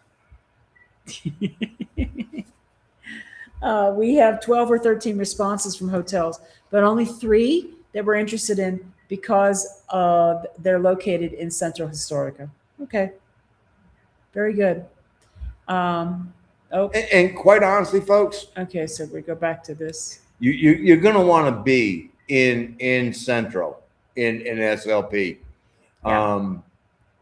It's a happening place. B, there are restaurants galore. And of course, all the other things of interest. There's museums. Oh, museums out the wazoo. And there's lots of churches, really nice churches. Yep. And And the walking is easy. Because there's so much pedestrian-only walkways there and streets. Mm-hmm. And they always have art installations. And then, rumor has it that if you're in Centro, there may be a karaoke party or 2 that might be occurring at an Airbnb in Centro. We're not 100% sure on that, but they can't run very late because we have to be respectful of our neighbors. I understand. Doesn't mean they can't start early. Oh, Lord. Yeah, we're bringing the karaoke junk for sure. Oh, what time is it? I can barely see. 10 till. Well, we've got 9 minutes to wrap up this evening because I made Mark promise me that we were not going to run over 3 hours tonight. That last one we did was like, what, 4.5 hours? 4.5 hours. But why? I don't know why you're looking at me on that going, I haven't. And it just kept going. I know, but. And well, I needed to take him out for a walk, but now it's dark and it's thundering and I don't know what's going to happen. He needs his walk or not. Or not. But yeah, this one has not been a lot of me. So no, because I had to deal with all the financials. I know. I think ultimately the bottom line is we had tried a couple places to get a bank account and neither one of them panned out the way we wanted them to. And in sitting and talking with our friends, Annie and Arlene, who were also struggling to get Annie an account, we came across the advertisement for Nu. And both Annie and I applied for Nu and we got it. And the benefit was that we could get a debit only, a credit only, or both. Well, I think we both got both. Mm-hmm. I think so. I think so. And my thought on that was, okay, I have a debit account. I can deposit money into it and have it there should we need it, even though it's initially just a small amount, but it'll build up each month. But I liked the idea that I was able to get a credit card. I liked the idea that they did report your credit rating to the Mexican equivalent of whatever that is. I don't really know if we would ever need it, a credit rating. I just don't know. But it certainly couldn't hurt to have it. It's notoriously not easy to build credit as a foreigner in Mexico. And there's a reason why these interest rates are so high. And you don't want to carry a balance month to month to month. Oh, God. Ever. So it's not like the card gets used to buy major things. it pays for an Amazon order or 3. Well, It pays for my Telcel whenever I did it also explains why there almost anything you can buy has got 6, 9, 12, 24, 18, whatever months without interest. Oh yes, it has the MSI Meses sin intereses. specials that they run. Yep. And they will team up with popular vendors online like Amazon, Mercado Libre, stores, La Comer, Suburbia. Walmart. And you can go in and use your new card. And if it's a qualifying purchase, usually it has to be a certain amount, you can pick how many months you want to spread those payments out without interest. And we've done that. I've used about half of my credit on no interest MSI specials with Amazon. They deduct that from your available balance. The whole thing. They deduct it immediately from your available balance, but they only bill you for the window that you asked for, the 3 months, the 6 months, whatever it was. So there's benefits to using it that way. The whole point is as long as I pay off what I owe every single month, I'm not paying 80% interest or whatever the heck it is now. I don't know. It's changed. I think I had 40 some or 50% interest, and then it was 100, and then it dropped down to 80. And they raised your interest rate, and the interest rate went up. I mean, they raised your credit limit, and the interest rate went up. They doubled my credit limit, and then the interest rate went up. But it doesn't matter. I pay it off every month. And maybe it benefits me in some way, in some kind of Mexican credit reporting system. Maybe it doesn't. But the important thing is I have a debit account as well. And that debit account is earning very competitive interest. And I can build up money in the debit account as long as I stay within the deposit limits. And that's not a bad thing. Nope. It's not a rainy day fund. It's not an emergency fund. If we have to go to the hospital because one of us needs emergency care immediately, we've got big U.S. credit cards to handle that. Yep. This is just something it's passing. It's passing. If a day were to come that we wanted to buy a house, it's not going to work. I mean, unless I plan on socking the money away into that account for the next 5 years, there'll never be enough money in that account to buy a house. Well, we would eventually need a bank account, unless they become a bank. Unless they become a bank. If they become a bank, then we will have a bank account. Yeah. But that's pretty much what's going on with that. And the lesson to be learned with Wise is that the customer service pretty much sucked. Yeah. I never got an explanation as to why things happened the way they did. I didn't get an offer to reimburse me for the additional exchanges back to original currency that I had to make just to get the money out of the account. All I got was, you shouldn't have had to do that. Well, I did. And that took 2 days. And that took 2 days to get that answer.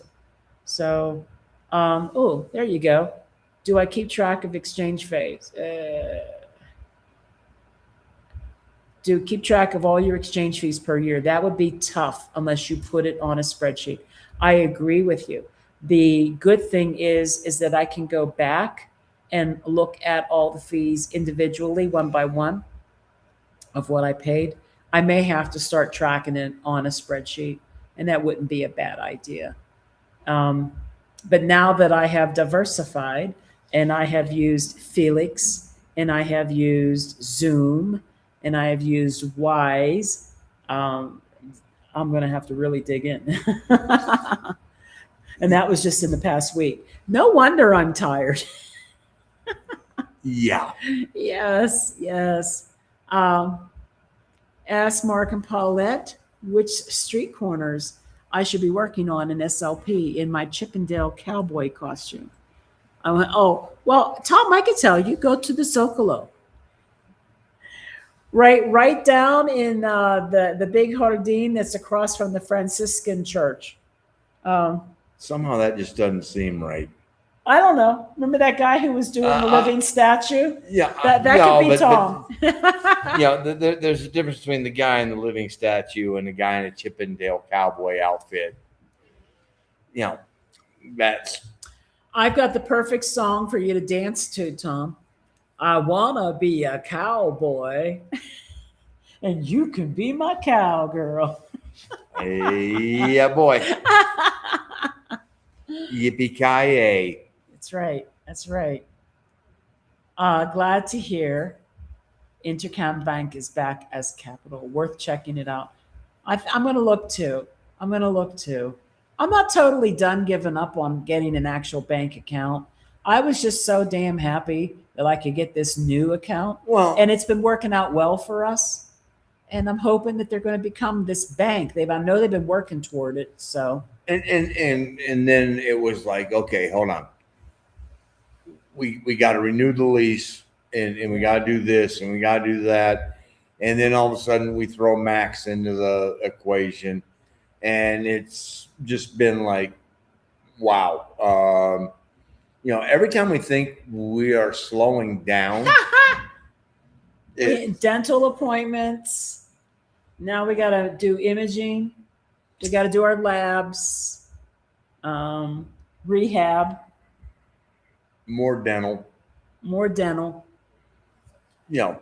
So it's one of those where, okay, yeah, we're in retirement. We're just going to. Yeah, it didn't slow down like we thought it would. No. But if we were still traveling like we were, none of this would be getting done. There would be no dental. That rehab. would have been just power on through the sciatica and everything else. Yeah. And just been miserable and made her miserable. It's really time to take care of us and our health. And yeah, it's taking time that we were like, oh, we're just going to slow down now. No, we didn't slow down. We just replaced it with something else. But it's a hell of a lot shorter drive. Yeah. Yeah. I mean, it's and less planning and packing. Yeah. Because we couldn't pack all this crap now. I mean, so we have Rush in 2 weeks. And then we get back from Rush, and then we got the 4th of July party, which is not. Yeah. All right, let me rephrase that. It's a tribal gathering that happens to be occurring on the 4th of July weekend. It's not a 4th of July party. I'm actually giving a sourdough lesson. And the plan is, and I have to plan for this now. I do. I'm going to do this like a cooking show where they have things done in various stages. And you put this in the refrigerator overnight, and the next day you pull it out and it looks like this. So I have to do that. I'm going to have to prepare basically 3 stages of sourdough. How to mix it up, the stuff that has bulk fermented and sitting in the fridge overnight to get tangy, and then the baking part. But I'm teaching this sourdough class, and people are going to come over, and I've got recipes for everybody all printed out. And we even got little cups that I can send home, sourdough starter in little cups for everybody. I will be holding a class on the back patio, how to properly pop the top on a cerveza. So, and then it will just go from there, so it'll end up being a late evening, which c'est la vie. Es normal, so we're baking bread. I think I'm going to make a pepperoni mozzarella loaf, a jalapeno cheddar loaf, and a Parmesan loaf. He's going to have a beer. Mm-hmm. Hey, it is not too late. 4th of July, Cindy. 4th of July. Come on down. You got a room here. So, sourdough class. All right. I think we're going to call it a night. Max is wiped out on the floor. There will be no walk this evening. No, watch. He'll be back on his feet like that. So Maybe. it doesn't take him long to recover. Yeah, I know. And no, there will not be a live in 2 weeks. It will be 3 weeks. 3 weeks. Just so all of you guys know, Yeah, today is the 3rd, so that means the 24th. It'll be the 24th. Yep. And this Friday will be 3 weeks since I put a video out. I have been so busy. Max is wearing me out, man. And I actually sat down here this weekend and I pulled off a car video of us getting pulled over on that trip to Mexico City to pick him up. And I waited too long and didn't get the first one, the very first one that we got hit with the fine. But I did get the last 3. The one we hit with 3 in one day. Yeah. And hey, I deserve the first one. I'm not gonna sit there and go, nope. Yeah, you did. Yeah, I was. He was booking. As they say in the South, I was shitting and getting. My God. Anyway, so I did finally pull those videos off the card this past weekend. I got to put that together. If I get it done, it's going to be a short video. It's not going to be super long. Just wanted to show what we were running into. And maybe I'll talk about how you go to the website to apply for your tourist permit. You're allowed to have, I want to say it's 2 weeks, maybe quarterly or maybe twice a year. They give you for free a limit of 2 weeks of a tourist permit. And you can break those up. You can break that 2 weeks up into several small trips of 2 or 3 days each. Or you can do it a week at a time, or you can do the whole 2 weeks. And there's no fee, but you got to have that paper. And because it's a paper and not a sticker, chances are they're going to pull you over and they're going to ask you for your pass. So that's how that works. And oh, hey, you are so welcome. Thanks, Tom, for being here. Big hugs to you too. And you are very welcome for the info on Felix. If you hold 10K US or more in foreign banks, you need to file the FBAR. Yeah. Yep. And I don't think that we're there with that quite yet. Of course, if I'm putting 25,000 pesos per month in the account, I'll probably be there. 10K, 25,000 pesos per month. What do you think? About a year or 2? Probably a year. About a year. Yeah. But you do have to report that on the FBAR for sure. Thanks for pointing that out. I've never had to do it yet, but we'll be getting there soon. Good night to everyone. Thank you so much for joining us. I don't know if I helped clarify some of this transfer app She stuff. wanted to vent. Yeah, there was a bit of a vent, but I also wanted to explain that, Wise is not the only game in town. And some of the apps are beneficial to you, mostly depending on how much are you trying to transfer and what method are you hoping to use. That SPEI, the electronic transfer is the best thing going for sure. Oh, do most wait. Oh. I don't know. Let's jump in real quick. Read it up. Do most expats use escapees for permanent domicile? Medicare, banking, and Social Security are picky. Escapees?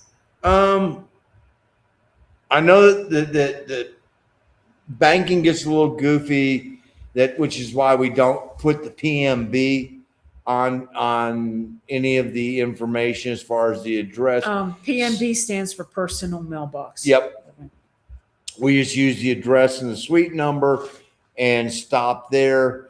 it may add a day into the processing time that we actually get hey, we got this, and then it's okay. Can you scan it for us, and we can see what it is, and if it's something important, hold on to it, and then when we get enough of it, we have it forwarded down to us. Social Security, so far, everything time I've logged in, they don't give a rat's butt. I mean, they really don't. It's sort of okay. If you live in a foreign country and Social Security knows that you are residing in a foreign country, you are supposed to complete some kind of paperwork every year. If you don't, they will cut it off. They'll cut off your check. Yeah, but he utilized a U.S. address. Correct. And it's being deposited to a U.S. account. In Charles Schwab. And so for that, there's absolutely no issue. The Medicare one, that's a slightly different, because we utilize our traveling mailboxes in South Dakota, which means my Medicare is in South Dakota. So if I had to go back for something other than life, preserving measures, I would have to go back to South Dakota. That is something that we're looking at once we become permanent residents. Do we even need it anymore? Yeah. Yeah. Well, we need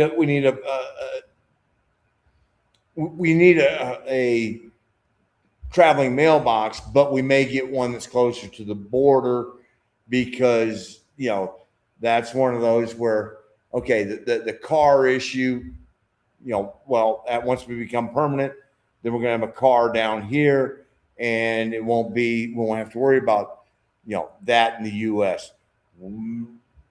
State income taxes, that's another area that we have to sit there and go, okay, hold on, because South Dakota has no state income tax, and it's quite nice. So, these are all things we're going to have to look at. Yeah. Bottom line, as long as we are depositing funds into a U.S. account, and as long as all of our banking information in our domicile is the state of South Dakota, we're not running into issues. No. As he said, with credit cards and things like that, we don't give them the PMB, personal mailbox number, because that's a giveaway immediately that you have mail forwarding or a PO box type situation. Red flag. We don't give that to them. We just give them the mailing address without the PMB. Traveling mailbox knows who we are. They find us. It might take them an extra day to sort it. We don't care.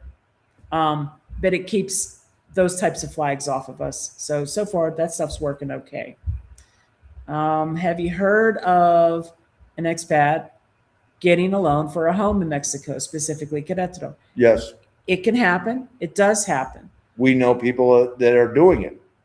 Often what does happen also, though, is that your interest rate will be higher than you like, and your terms will be shorter than you probably want. So, and normally the amount of money that is required up front is pretty hefty. I mean, can it be done? Yes. Yeah. And I think that there are companies, since we're not in the market to buy right now, I think there are companies, US-based companies, that are willing to do what people typically consider a standard mortgage, like a 15, 20, 30-year mortgage type thing. But I don't know who those companies are. It's not a common thing in Mexico. And what you do find in Mexico are shorter terms and higher rates. Yep. So, but you can get them. What a lot of people do is they just buy small, pay what they can pay, and then build on. Yep. I don't think you need to pay tax in Mexico. You earn USD, not pesos. You don't work for a Mexican company, which would also require a work permit. Correct. Yep. That is correct. But I think that as a tax resident, meaning that we live here more than whatever the number is, 330 some odd days a year. So many days a year. I think that we're still required to file, even though we don't have to pay. But I couldn't get a clear answer on that. So we kind of, this year is a bust. I'll ask again next year. Maybe next year when I have interest earning on this new account, they'll say, oh, yeah, maybe you should. That is what I use. Oh, Ed Capey's is an RV park in Livingston. Okay. Yeah, Okay. and that's, I mean, it's basically the same type of thing. Dakota Post had yep. one of those. Yep, because Dakota Post has an RV park in the back. So Yep. As much as I want to pay cash for a house, after renting for a couple of years, of course, to find the perfect neighborhood, but curious if building credit in Mexico with a home loan would be worth it. I don't know. And that is a question yeah, to contact Lisa and Romy at my place at Querétaro. I mean, honestly, yeah, those girls know all of the answers to that, and they've encountered all that, and they've helped, Arlene, Annie, Vet, and Arlene. They've helped Mark and Vicky. I mean, the list goes on and on of our friends that they have helped do that. And that's a question they would be more than happy to answer, For sure. And we couldn't even venture, I guess. No. And what we would give you would be probably wrong. Probably. Definitely better to ask the people who deal with it all the time. So look, please do look up My Place at Querétaro. They do have a website, and they've got Instagram and Facebook presence, and they have a YouTube too, but I don't think they put a lot on it yet. They're working on it. But they do have a website and a contact form. Yep. And they could help you out with loan information and building credit. Would it help build credit? I imagine that it would. But, the credit reporting agency in Mexico doesn't exactly work like the ones in the U.S. The way they rate your credit, for example. And something as simple as having a cell phone bill that you pay every month can get reported. So it works a little differently. And another one to pay attention to on that could be La Carancita, because she did a lot of, she inherited her parents' home and totally redid it and everything else and sold it. So I know she has a lot of experience in how that works. So. Oh, okay. So this is a great question. So packages. I'll give you an example. And this is really important because the government has really cracked down on the aduanas. And so there has been increased scrutiny of packages that are coming into Mexico. And it takes sometimes a long time to screen these things. For example, I have been waiting almost 3 months for a cushion like this and a yoga mat from Temu. It's been sitting at the aduana for a month.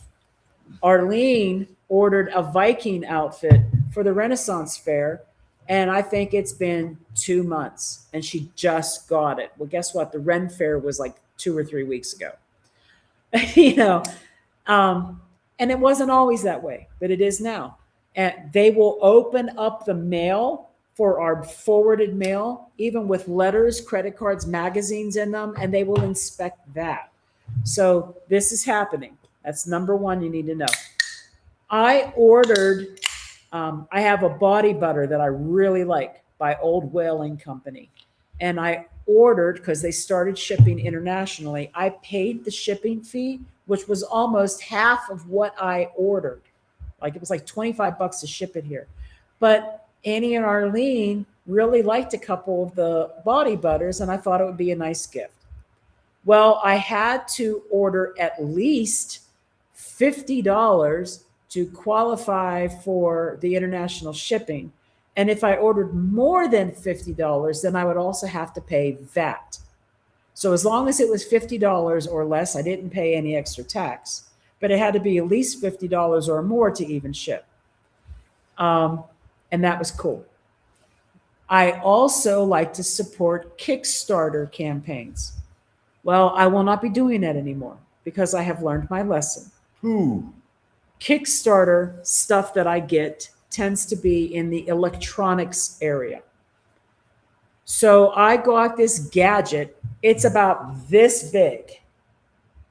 It sits on top of a bowl and it tells me the humidity, the temperature, and the percentage that my sourdough has risen so that I don't miss and overproof my dough. That gadget, I did not pay this much for it, but because it was a Kickstarter campaign, I got a significant discount off the retail price. But when they ship it to you, they put down the retail price. For the VAT. For the VAT. So here comes this gadget. The aduana inspects it. FedEx tells me that it's going to cost me over $130 in VAT. So now I have paid for this item. I think I paid $250 for it. I paid $55 or $60 to have it sent to me. And now I have paid $130 or $135 for the import of this little electronic box. I'm also getting a nitro cold brew machine. I did not pay $500 for it, but that's what it's going to be valued at. It's going to be the VAT and price. So they're going to charge me 16.75% of $500 plus. First of all, they charge the VAT value, and then they charge an import fee, the broker fee. So I'll probably pay $150 to get my nitro machine. So when you're shipping things in, this is the thing. The aduana is going to look at it, and based on what it is, if it's electronics, you're going to get hit high because the percentage is high on electronics. But if it's like clothing or I don't know, reading material, whatever, it's not as bad. But they are going to charge you VAT, and they are going to charge you the broker's import fee. So shipping things into Mexico, no matter what it is, even our mail, we have it brought in by DHL. So every time we have something forwarded to us, it's costing us $25. If I used FedEx, it would cost us $35. Well, and that's one of the reasons that, I mean, twice a year we go to the States so I can go see, we can go see my mom. And, it's why we fly first class, because we get to bring 2 bags home at a higher weight. 70 pounds. So, or 75. And we mule a lot of stuff back. Yeah. Because the things that we can't find here and the things that we haven't been able to perfect, because she's been able to perfect some things, and quite a couple of occasions, she's managed to outdo the quality of the things that we would buy. Seasoning. The taco seasoning. Her taco seasoning is better than anything we bought in the U.S. Well, ain't no point in buying that up there and bringing that back. But Miracle Whip is I'm sorry, it's one of those things. I'm just big on Miracle Whip, and so fortunately they put it in those big plastic bottles and toss a couple of them in there, and it lasts us 6 months, and then we come back again, a couple bottles of Miracle Whip, and fortunately we've had several of you guys who have come down to see us, or not just to see us, to come to Mexico and gone, okay, what do you want me to bring? And volunteered to mule stuff for us. And it's one of those where we just go, okay, the things we can't make. Perfect example. We can't find pork and beans in Mexico, period.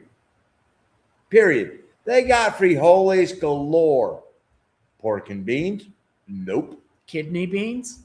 Nope. Nope. Unless you go to Ahihique and then you're willing to pay out the wazoo for them. Because what do? They have them, they buy them from Amazon, ship it across the border, and then they put a markup on it, which, hey, you know what? There's like I like malt vinegar. You ain't gonna find malt vinegar in Mexico. No, and I don't like it in my clothes either, but that's okay. When we got home. No, this is powder. Oh, the powder. Well, I like malt vinegar, but what I decided to start doing is I like to order spices from the Great American Spice Company. And they don't ship to Mexico. So I order it. They go to his mom. So I can get things like malt vinegar powder. And then I can carry that. Yeah. But we did get stuff from Delalo's. Delalo's is an Italian import store from my hometown. And we got balsamic and red wine vinegar. And yeah, some of it leaked into his clothes. Yeah. It wasn't supposed to, but it did. I knew it leaked as soon as you could smell it. The carousel started moving. You could smell it. Here came a bag, and I'm like, oh, yikes. That smells like salad. That smells like my bag. Yeah. But I mean. But you can get things shipped. I mean, one of the best ways to import some items is iHerb. I will order things through iHerb. So if I need buttermilk powder, if I need, oh gosh, I don't know. Well, like I use the buttermilk powder, collagen powder that I like to make my wings, because you can't find buttermilk down here. No buttermilk. And so had to sort of, because I soak my wings in buttermilk before I coat them and then before I cook them, because it's a 3-day process to make my wings. And so we get buttermilk powder. So there's some of the things that you just sort of have to go, okay, how do we figure out how to work around? The buttermilk powder doesn't really help your wings. What really helps your wings is acid. I know. So we added lemon juice. We add lemon juice and a touch of vinegar and some half and half. And then for that extra little bit of sweetness, we add the buttermilk powder. And then your seasoning. But you'll look online and there'll be times that you'll go, oh man, that is expensive for a case of this product. Got news for you. If you go to Ahihique and you go to Super Lago, you're going to pay the same price. Super Lago. It's not called that though. It's called Super Lake. I thought it was Super Lago. No. Oh, well, whatever. But you're going to pay the same price. So there are some things you just sit there and go, if you really want it, you just bite the bullet. And some things that you might not be able to find here, like certain types of electronics and things like that. Sometimes you can go on Amazon, Mexico, and they will sell it from Amazon US, and they'll tell you straight up, there's a VAT and an import fee. Mm-hmm. It's been included. You're going to pay more. I mean, you are going to pay more, especially for electronics. I don't think there's any way around it. Nope. Electronics is just going to cost more, unless it's like a TV or something. TVs are very affordable. Yeah. I just ordered a shop vac. It wasn't bad. If I wanted what I really wanted, I would have paid a whole heck of a lot more, but we didn't need something that bad. We bought our 55-inch TV, and I think it was $300 and some odd. So my 34-inch monitors were $700 each. The printer that we have upstairs, hardly anybody in Mexico has printers, but I needed to have a printer, so I ordered a printer. It was a lot. But you know what's nice? I'm living in the country in a big Pravada. And it takes a while to get out of this. I mean, it's a mile to the caseta. It's a mile. And then we got to leave the caseta and go find a papeleria. Well. Or I can just print it in my office. Or we may be able to print it right across the street here now, because they're digging up the Jardín and they're putting in a plaza with an OXXO and all these different. Yeah, we're gonna have an OXXO. we don't know what's going in there yet, but it's gonna be like, okay. But we're losing our lovely cactus garden. Our cactus garden is Yes. going away. Yes, KJ does work with mortgages, but And I think it is only in the state of Jalisco. I think it has to be. I think in order for him to be able to do it, it has to be, he has to be registered. That would be a question for KJ. Yeah. I bought 3 coffee mugs. It cost about $30 total. Wouldn't fit in my luggage. I shipped it home. $135. Oh, girl. Yeah, I know. We bought, and it's not just that. It's, oh my God. I bought a hammock chair for our granddaughter. And I think the chair might have cost us $15. 200 pesos. Okay. And that was at the time, it was 20 to 1. Yeah. So it was about $10. And because she wanted to charge us more. And that's when I explained, because she was like $30, $40 US, because we were in Progreso and she was, used to seeing gringos and wanting dollars. And I said, solo tango pesos. The price came vimos down. aquí. Yeah. And she was like, oh, 200. Okay. So it was like $10. And first of all, there was a big hassle getting it home on an airplane anyway, because it was considered oversized and I couldn't take it on the plane, blah, blah, blah. Dealt with that. I go to ship it to her from Kansas City. And because of the length of it, not the weight, the length of it, I can't remember the exact amount. It was a stupid amount, $65, $75. That was after they lost it in luggage. I'm not worried about that. That's a whole other dilemma. Yeah. The point is that the shipping was expensive from Kansas City to Pennsylvania. It was stupid. And I'm like, my God, it didn't even cost that much. Nope. No. Expensive. I wish I could do the border run for packages. I need a reliable mule system. I mean, you could fly and then fly back. All you got to do is buy a first class ticket. You get 2 bags, 70 or 75 pounds. I think 70 each.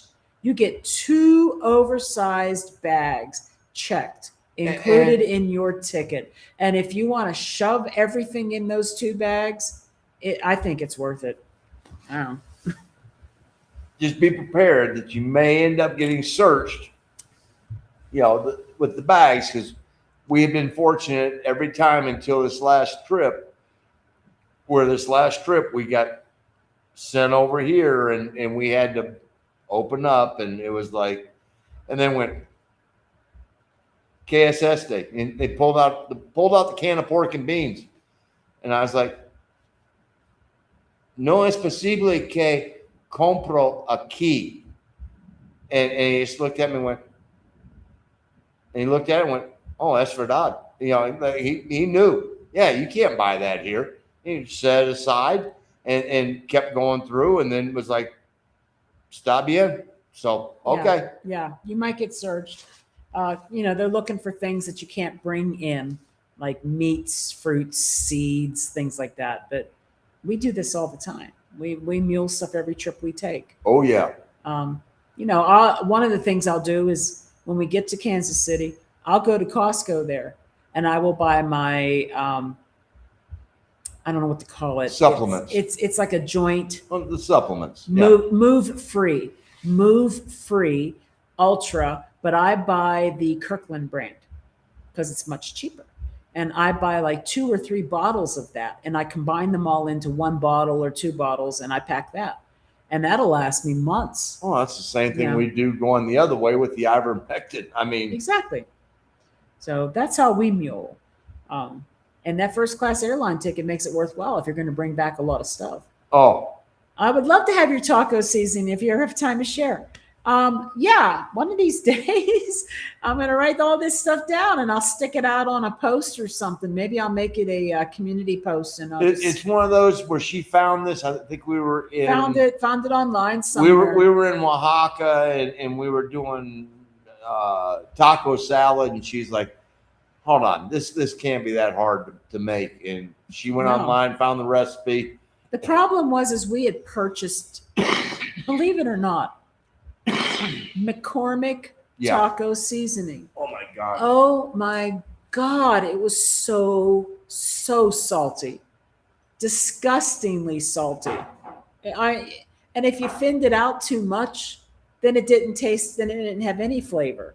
So we were just like, no, there's a way to do this without all this extra salt, and that's what we did. I've done a lot of recipes like that lately. I just sold my coin collection because crossing the border with coins seemed a bit risky. Aw. I don't know about that. I mean, you're allowed to bring certain things in, and you're allowed to have a certain percentage of hobbyist type stuff. If it wasn't a really huge collection, you should have been okay. But I mean, if you sold it, you sold it. Okay. Mark has peaced out. And it's 30 minutes past the time we said we were going to say goodbye. Right, Mark? And man, Max is pieced out. Everybody's out.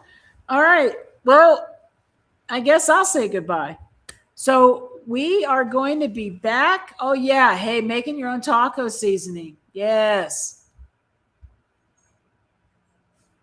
Not only because of the sodium, but I never seem to have a packet of seasoning when I want Gringo tacos. Yeah. And you know what? It's good. It's good. His taco salad is really good. You know, taco salad's yummy. We make ours both a little wee bit different.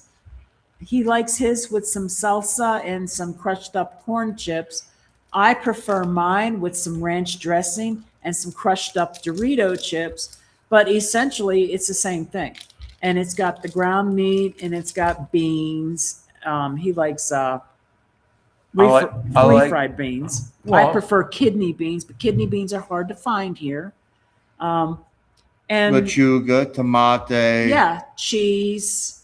Cheese. But you got to have a taco seasoning on the meat.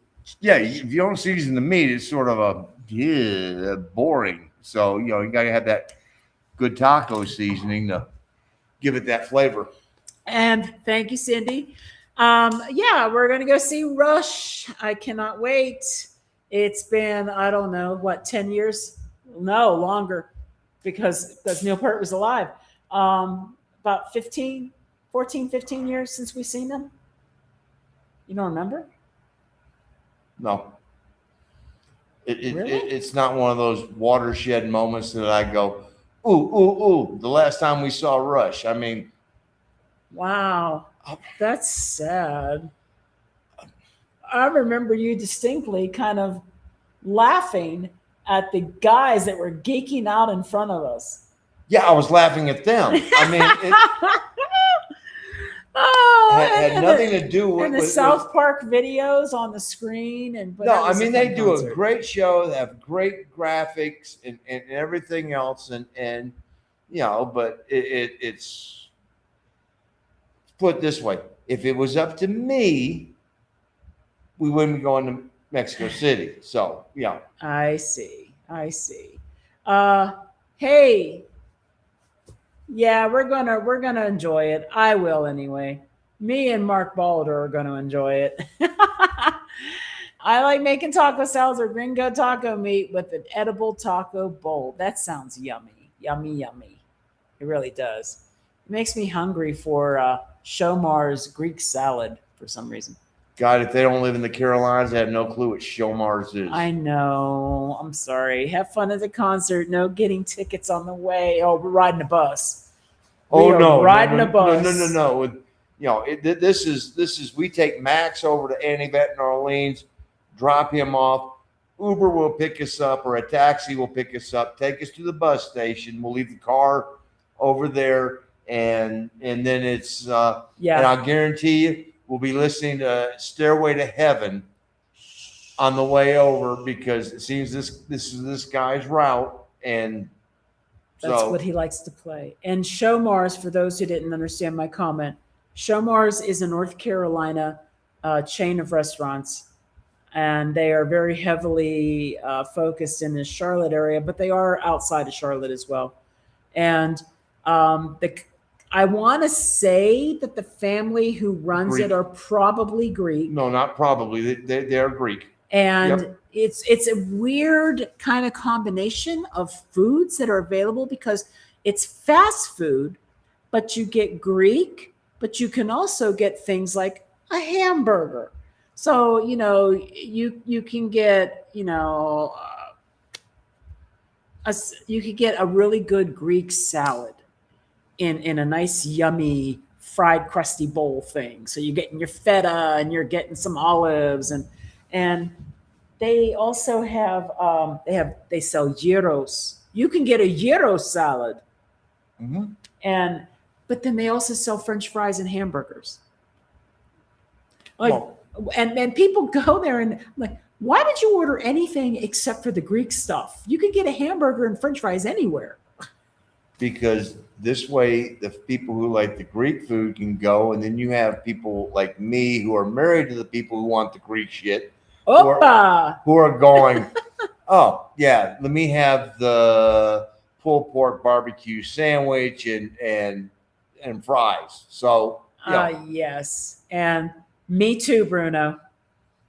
Oh. Me too. All right, And- we're out. and- We're out and- again. And so does Plant, so does Paige, so does Brian May. Yes. Everybody prefers cashmere just about. For sure. All right. Peace out, guys. We will see you in 3 weeks. 3 weeks. 3 weeks. And I'm trying to get a video out Friday. Friday will be 3 weeks since our last video. I'm trying. Come on, Canes. Yeah, that's another thing that's been distracting us. It's not just the dog. It's also that we've got Every 2 days is every 2 days is a Hockey game. and we're watching. So yeah, it's been busy. All right. Green fries and a gyro. Oh man, yes. So good. Okay. Night, guys. 3 weeks. Love you all.